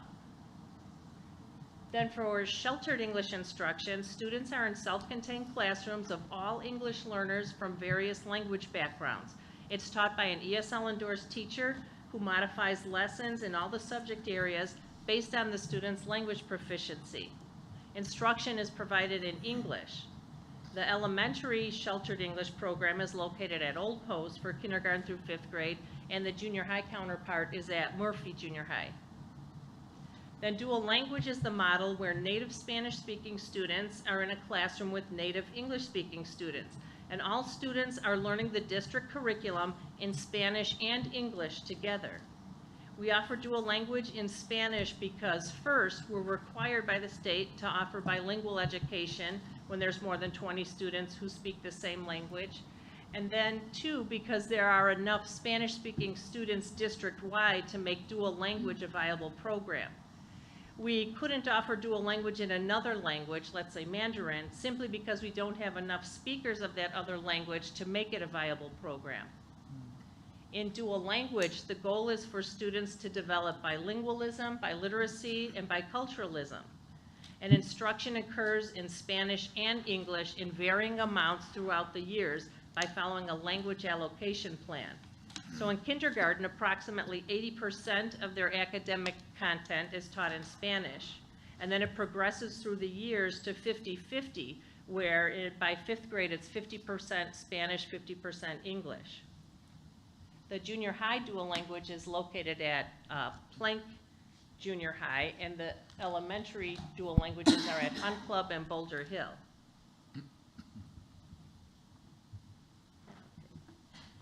In junior high, the program continues to develop bilingualism and biliteracy through having social studies in Spanish for grades 6 through 8 and a language arts period in Spanish. Sheltered English in junior high allows for students to have their core content area classes taught or co-taught by an ESL-endorsed teacher. And the high school offers a variety of sheltered classes taught by an ESL-endorsed teacher, as well as co-taught courses with the general education and special education classrooms. High school graduates can earn the State Seal of Biliteracy. This recognition is given to graduates who have shown high levels of proficiency in listening, speaking, reading, and writing of more than one language. So this award is available for native English speakers who learn another language, either through dual language or the World Language Department, as well as for English learner students who could show proficiency in their native language and English. Students earn college credit towards foreign language requirements in college and showcase their skills to potential employers with this award. There have been several students each year also that receive the seal in more than one language.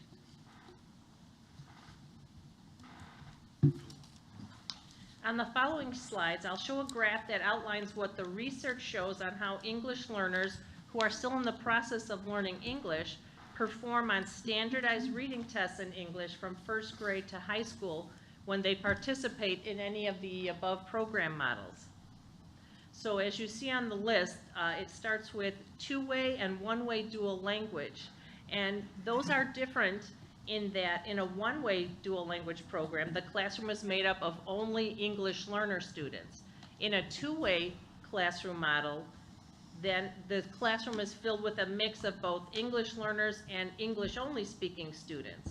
So these programs build upon and deepen a student's understanding of Spanish in addition to learning English.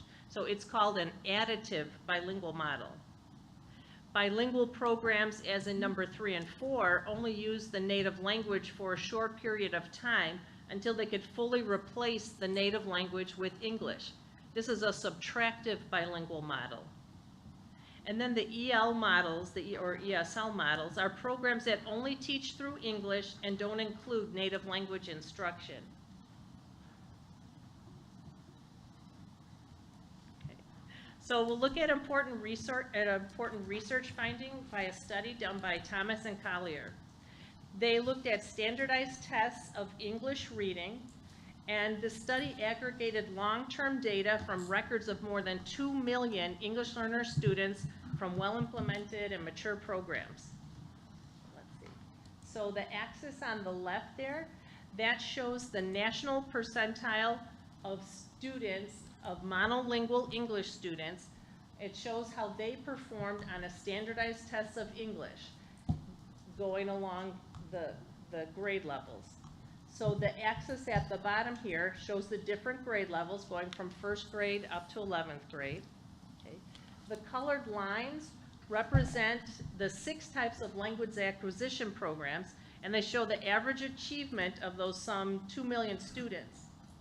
By second grade, you could see that there's most of those programs, they're making significant gains for the students, and we even see one program in blue appears to be outpacing the other significantly. So here we see by the time the EL student reaches high school, how their achievement compares to native English speakers. So colored lines 1 and 2 are dual language programs. 3 and 4 are the short-term or part-time bilingual programs, and 5 and 6 are the English-only programs. So you can see that the English-only programs 5 and 6 start out with large gains in academic achievement in first, second, and third grade. And then the student achievement declines steadily up through high school. The only programs to reach and then exceed the performance of monolingual English speakers are in the dual language program. Right around 5th grade is when most English learners are able to exit the program with enough English proficiency that they can show on the access test. Further research that was done by Thomas and Collier also shows that dual language programs are extremely effective for increasing the academic achievement of low-income and underperforming monolingual English students. So the takeaways from this research, among other things, is that dual language is an optimal program for long-term success. That learning a second language takes 5 to 7 years to reach high levels of proficiency and academic achievement.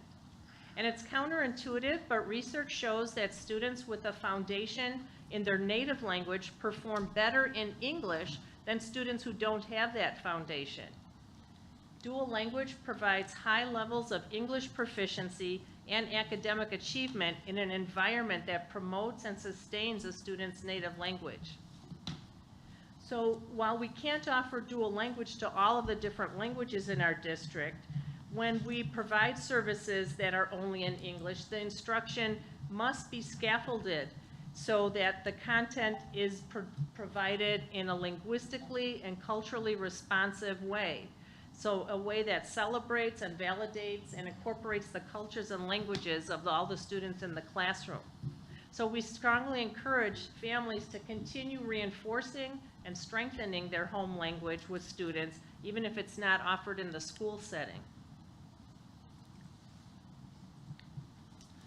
So now looking at assessment. So there have been challenges over the past several years, given the significant changes through the pandemic.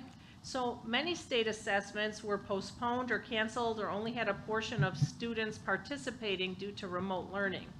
So in looking specifically at access language proficiency scores, the exiting criteria has changed over time, as well as the administration of the test going from all paper and pencil to all online. And these changes have made it more difficult to compare the performance of students from one year to the next. And it's also caused fluctuations in the percentages of students exiting the program. We've also experienced changes in the assessments that the state provides students, such as going from the ISAT to PARC to IAR, and even district assessments, such as we had been using STAR assessments and then we moved to FastBridge. So there's been some disruptions and some changes in the different assessments that we've used. So also, we need to consider that assessments for English learners that specifically look at their language usage and their language proficiency more than just the once-a-year snapshot that the access test gives us. And we also need to assess both languages of instruction to include Spanish language proficiency for those students in a dual language program to see how they're developing in that area as well. So we're planning to study not only students while they are English learners, but also to study and see how they continue in their academic trajectory once they are former English learners or once they have exited the programs. So now we're able to better keep track of those students since we moved between our data systems in our district, also moving from eSchool to Tyler. As for the assessment work that's in development, we've begun testing for Spanish in the dual language 5th grade and junior high, called the Apple test. We want to see where that proficiency is lying for students as they're coming through the program, and we haven't been able to do that before.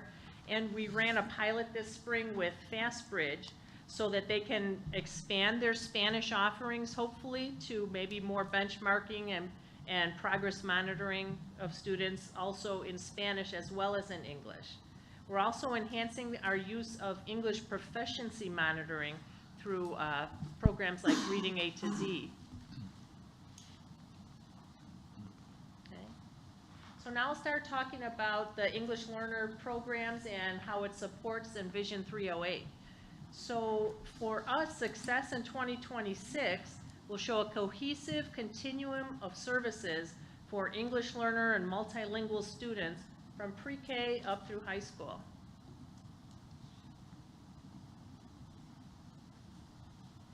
Our work so far to strengthen the continuum of services has been, so far this year, by forming a core team of sheltered English staff to identify the needs in that area, in that program. We've began last year and continued this year to work on dual language development and working on their oral language as a staff. And in future meetings, we're going to prioritize professional development with them also. We've provided professional development in the area of special education and English learners to several of the special education groups. And we began developing a system of assessment that aligns with the goals of the English learner programs, such as I mentioned, monitoring the progress of English more frequently and Spanish language proficiency as well.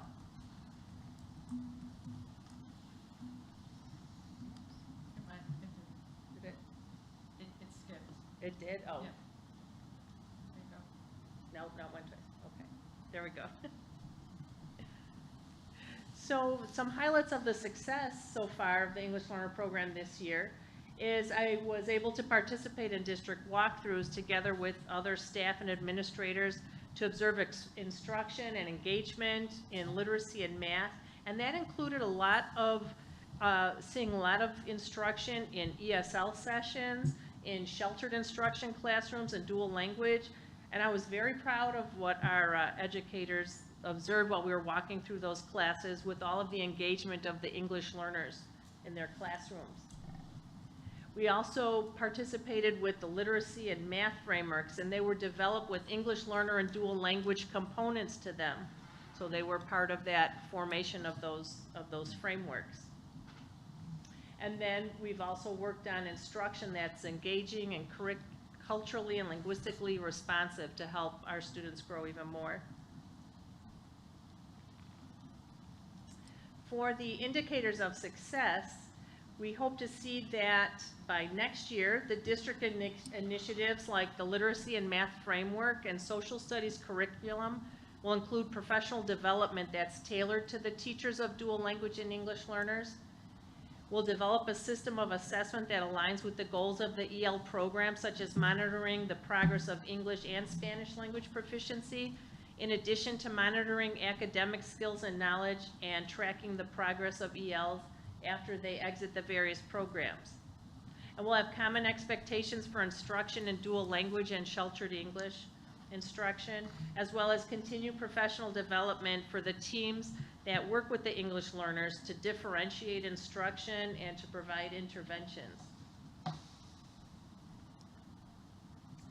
So in our trajectory of Envision 308, we are making progress and we hope to continue that. So let me know if there's any questions. Great. Thank you very much, Renee. Very Yes, informative. Board, what questions do you have for Renee? Mine are all related. First of all, I noticed slide 4. I can remember 2015, There was many comments people had where I came across people saying, well, it's only 5% of the district. And it would appear we've added over 800 students since that time, and more than doubled the percentage. So that's an observation for those who said it was only 5% of the district in 2015. Is that English learners or is that Spanish speakers? It's English English learners. learners. Yeah. Okay. And in the teaching and learning, it was, we found that it was just the students that are currently English learners, not the former English learners as well. So that's a big population as well. It is. So.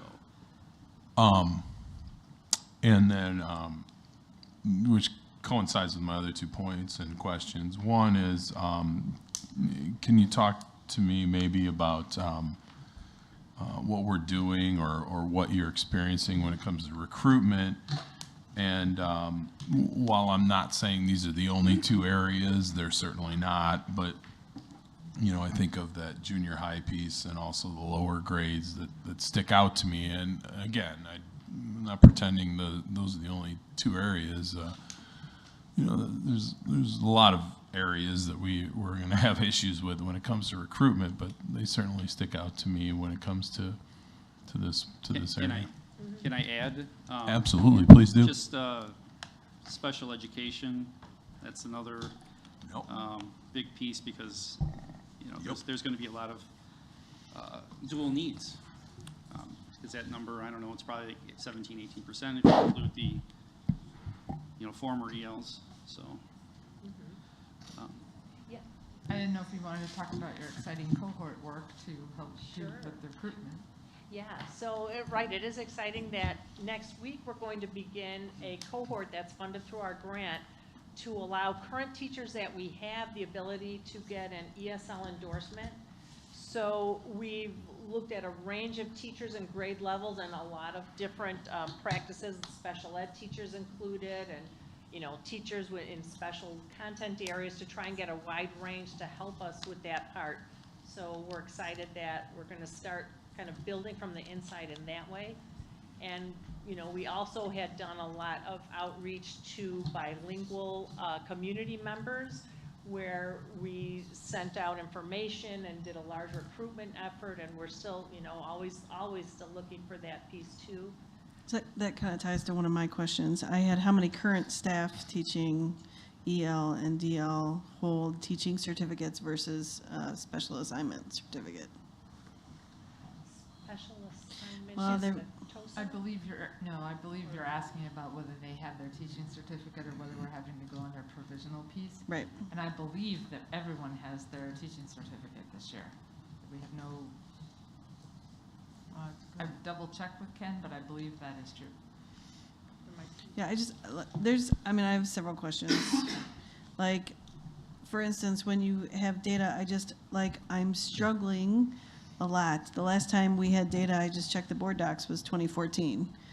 Like, I'm struggling with a program that we expanded with no actual data to back it. So I know that we went from ISAT to Park to Fastbridge, and STAR was in there somewhere, but we don't, how can we have a program that we expanded and we don't have any actual data to say, yes, this is working for us? Like, I can see the data on a program that's run real well from somebody else at some other district, but how does it run in our district? How many of those kids with the seal of biliteracy were K-8, EL, or DL? How many of them were never DL or EL or ESL? With the assessment, I would love to see, you know, the continuum into former ELs, but we don't have that for any kids. Well, we do. Entire district. We have data on kids. We have the same data on dual language kids. So. Well, that's kind of my point. We haven't put any of that up here. So the question has always been, from way back in the day, is this program successful? Which we have never been successfully able to answer because we don't have any actual data. Yeah, Nobody's ever provided and said, hey, here's all the fifth graders from all over the district. Here's the ones that are, you know, this language. Here's the ones that just speak English, and here's all of their information. And there was a point in time where we were like, well, we're learning 2 languages and it's much more difficult, so they will be behind. But what I never got was actual data. So you want long-term data.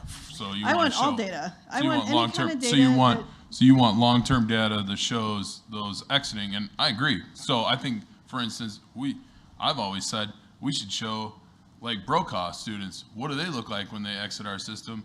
Because we should see what long-term, what some of these programs that students have early on in their academic career, what does that look like long-term?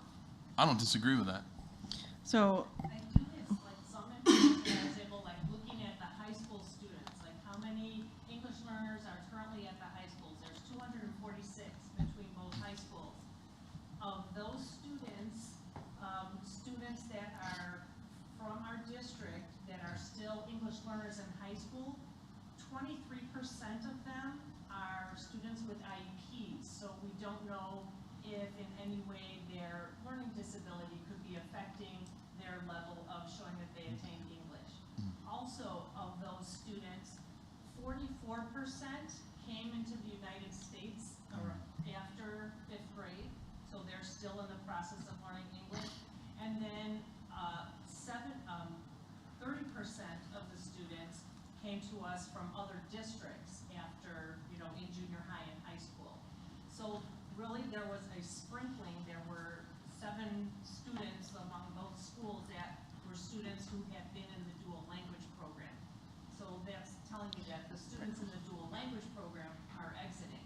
But so back to the seal of biliteracy, how many of those kids were not in any programs? How many just speak Spanish at home or speak Chinese at home? Because we have kids at West High who get seal of biliteracy who never had a, you know what I mean? Like, I want to know when we put up data that says this many kids got a seal of biliteracy.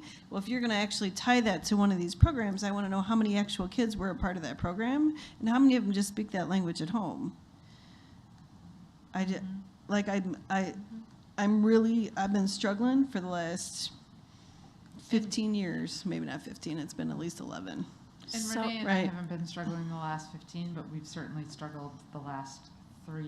Right. When Renee and I came in at a time where state testing had just changed, and then we hit, because we sat in my old office and we're like, all right, when we do this, and then that spring of our first year was when we had no statewide testing at all.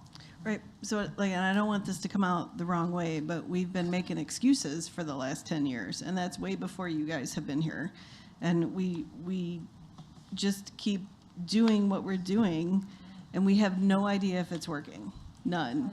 And then I want to, right. And the other piece I want to know is how many of these kids are dropping at junior high, right?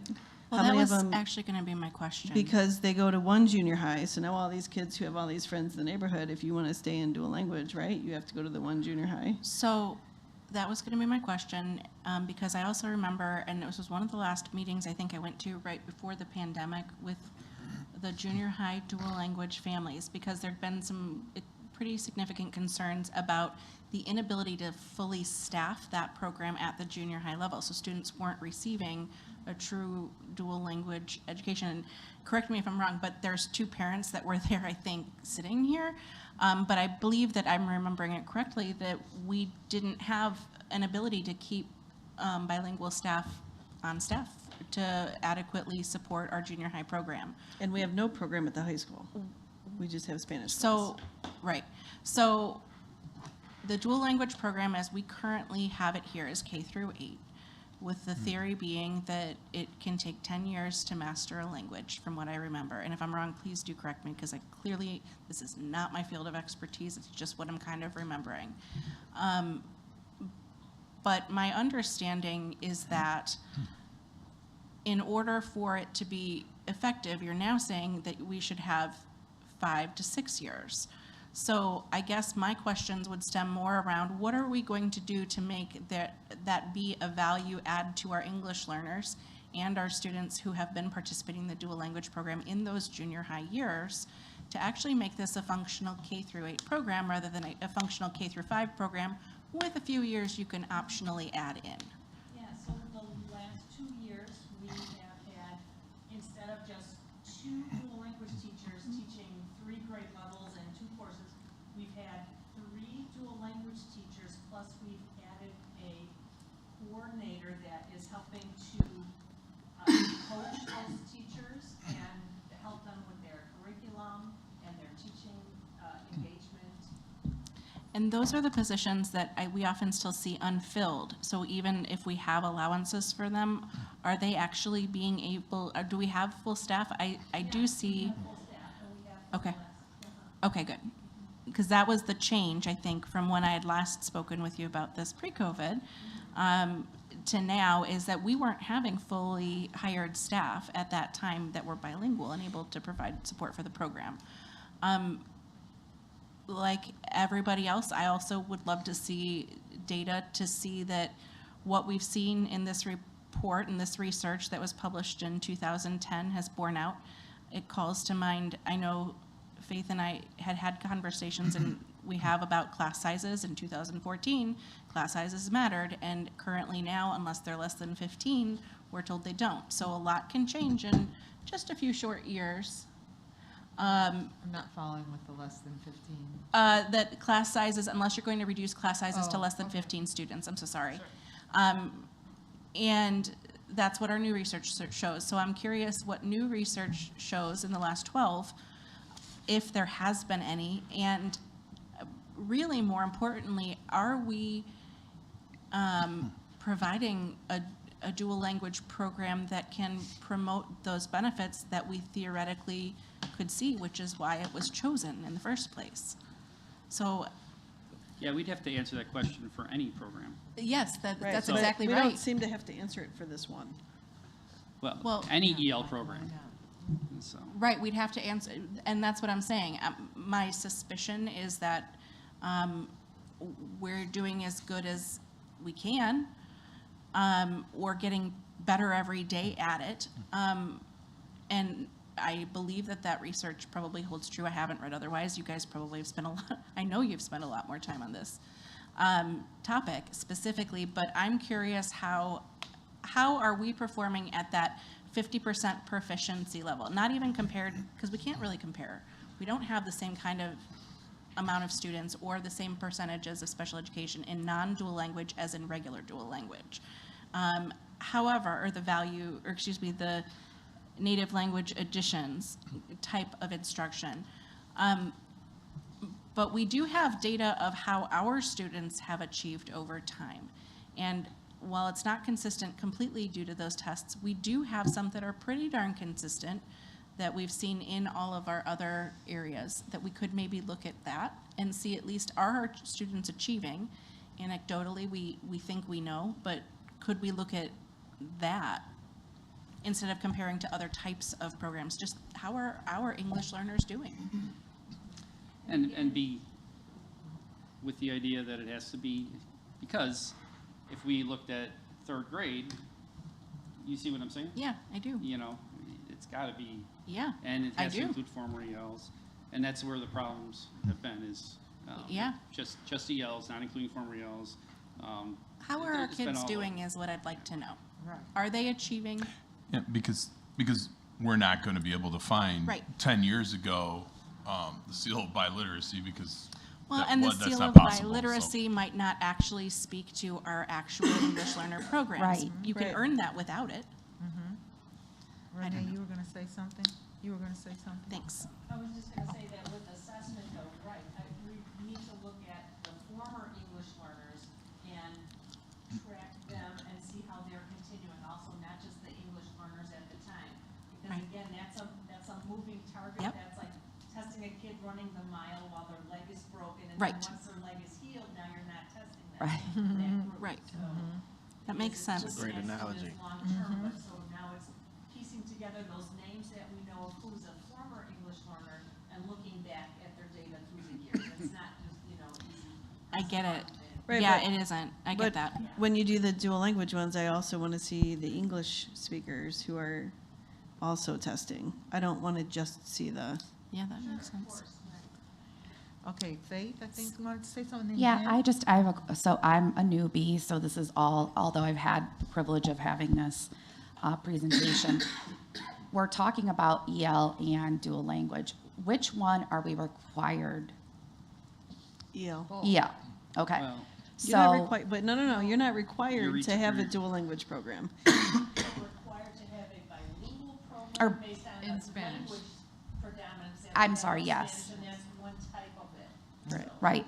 And Spanish is So, the only one that qualifies when- right now. Okay. When you're asking for, when any of the board members are asking, whoever wants to answer, for data, what are you looking for that we are doing it properly? How are their reading scores? How are their math scores? How are their, all of the scores that we test, all of these. Their English Listen, level and reading scores. Listen, I understand what you're gonna say to me. You're gonna say they're behind because they're learning it in 2 languages, but I still wanna know. Like, I No, wanna know, what I- how do you relate to your peers at the same level, at the same? No, what I want to know is long-term. That's what I want to know. I just want to know if we can see that in our district, girls are learning math at a less advanced rate than our boys. And in English, our girls are learning at a more advanced rate. If we can tell that, and we see that in presentations, I want to know how our English learners are learning compared to our general education learners. That's what I would like to know. And I do understand it's harder because we don't track our students once they enter the general student population. Once they leave an English learner program, for whatever reason or whichever program, they're going to be not counted in that group. But we do have a lot of automated statistical systems that got us to the rest of it. So I'm hoping that we could find a way to be looking at this, and yeah, long-term. And in proper context. In proper context. Yeah, Yeah, that that's makes what I'm sense. saying. Yeah, right. That Are they makes sense. achieving? I mean, Yeah. and I don't know the ins and outs, but are they achieving? Yeah. And then the rest of my question was, for dual language, is it my understanding that it is a lottery to get in? Not for the EL population. English learner student.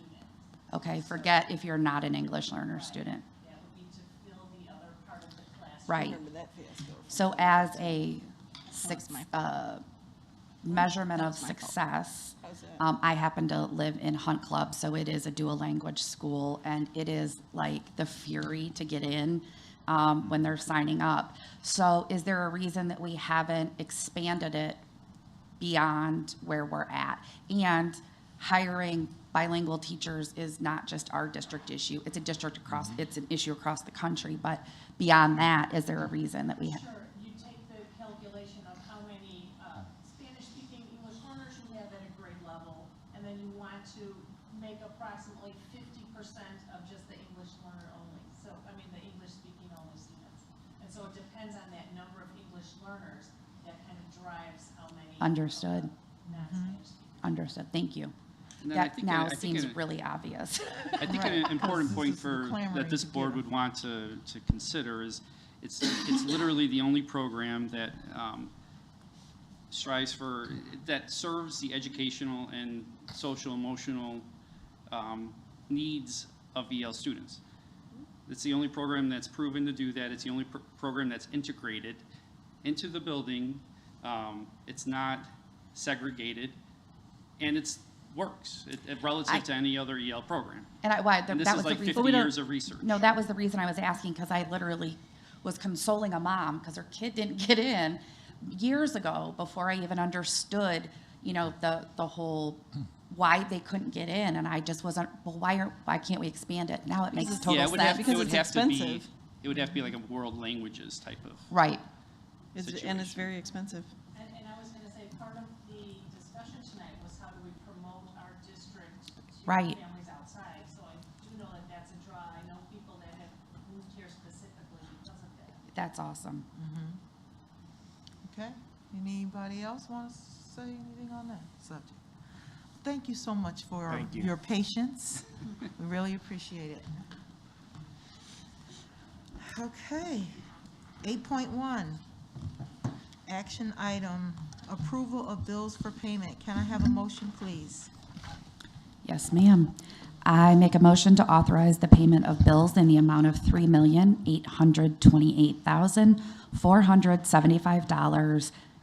$3,828,475.59 as presented. Second. Mr. Saron, Aye. Mr. Gatewood, Aye. Ms. Johnson, Aye. Mr. Ploger, Aye. Ms. Swanson, Aye. Ms. Doyle, Aye. Ms. Simulton. Aye. Motion passes 7-0. Action item 8.2, approval of minutes from previous meeting. Can I have a motion, please? I make a motion to approve the minutes of the Board of Education meeting on April 25th, 2022, open and closed session. Second. Ms. Doyle, Aye. Ms. Swanson, Aye. Mr. Saron, Aye. Ms. Simulton, Aye. Mr. Gatewood, Aye. Ms. Johnson, Aye. Mr. Ploger. Aye. Motion passes 7-0. Action item 8.3, approval of 2022-23 Board of Education meeting dates. Can I have a motion, please? I make a motion to approve the 2022-23 Board of Education meeting dates and times. Second. Ms. Simulton, Aye. Ms. Swanson, Aye. Mr. Ploger, Aye. Ms. Doyle, Aye. Ms. Johnson, Aye. Mr. Saron, Aye. Mr. Gatewood. Aye. Motion passes 7-0. Action item 8.4, approval of superintendent evaluation tool. Can I have a motion, please? I make a motion to approve the superintendent evaluation tool as discussed and presented. Second. Mr. Saron, Aye. Ms. Johnson, Aye. Mr. Ploger, Aye. Mr. Gatewood, Aye. Ms. Swanson, No. Ms. Doyle, No. Ms. Simulton. Aye. Motion passes 5-2. Action item 8.5, approval of building administrator contracts. Can I have a motion, please? I make a motion to approve the building administrator contract as presented. Second. Mr. Gatewood, Aye. Ms. Doyle, Aye. Ms. Johnson, Aye. Mr. Saron, Aye. Ms. Simulton, Aye. Mr. Ploger, Aye. Ms. Swanson. Aye. Motion passes 7-0. Action item 8.6, approval of district administrator contracts. Can I have a motion, please? I make a motion to approve the district administrator contracts as presented. Second. Ms. Simulton, Aye. Mr. Ploger, Aye. Mr. Gatewood, Aye. Ms. Swanson, No. Mr. Saron, Aye. Ms. Doyle, Aye. Ms. Johnson. Aye. Motion passes 6-1. Action item 8.7, approval of personnel report. Can I have a motion, please? I make a motion to approve the personnel report as presented. That's, please. Second. Ms. Doyle, Aye. Ms. Swanson, No. Mr. Saron, Aye. Ms. Simulton, Aye. Mr. Gatewood, Aye. Ms. Johnson, Aye. Mr. Ploger. Aye. Motion passes 6-1. Can I have a motion to go into closed session, I, please? I make a motion to enter closed One session second. under stat. Could I interrupt with just one second? sorry. We missed 6.4. Oh, If I could, just that information item. It's only about a 30. I feel like I had asked 6.4 and Dr. Spurlin had said I yes, thought he- 6.4. I thought we covered it, but there were no Okay. questions. we covered it. Yeah, my head. sorry. All right. But we Thanks, did. everyone. I remember that part. Yep, we did. Can I have a motion to go into closed session, please? Yes, I make a motion to enter closed session under statutes 5 ILCS 120/2C10, the placement of individual students in special education programs and other matters relating to individual students, 5 ILCS 120/C11, litigation, when an action against, affecting, or on behalf of the particular public body has been filed and is pending before a court or administrative tribunal, or when the public body finds that an action is probable or imminent, in which case the basis for the finding shall be recorded and entered into the minutes of the closed meeting. Second. Ms. Simulton, Aye. Ms. Swanson, Mr. Ploger, Aye. Ms. Doyle, Aye. Ms. Johnson,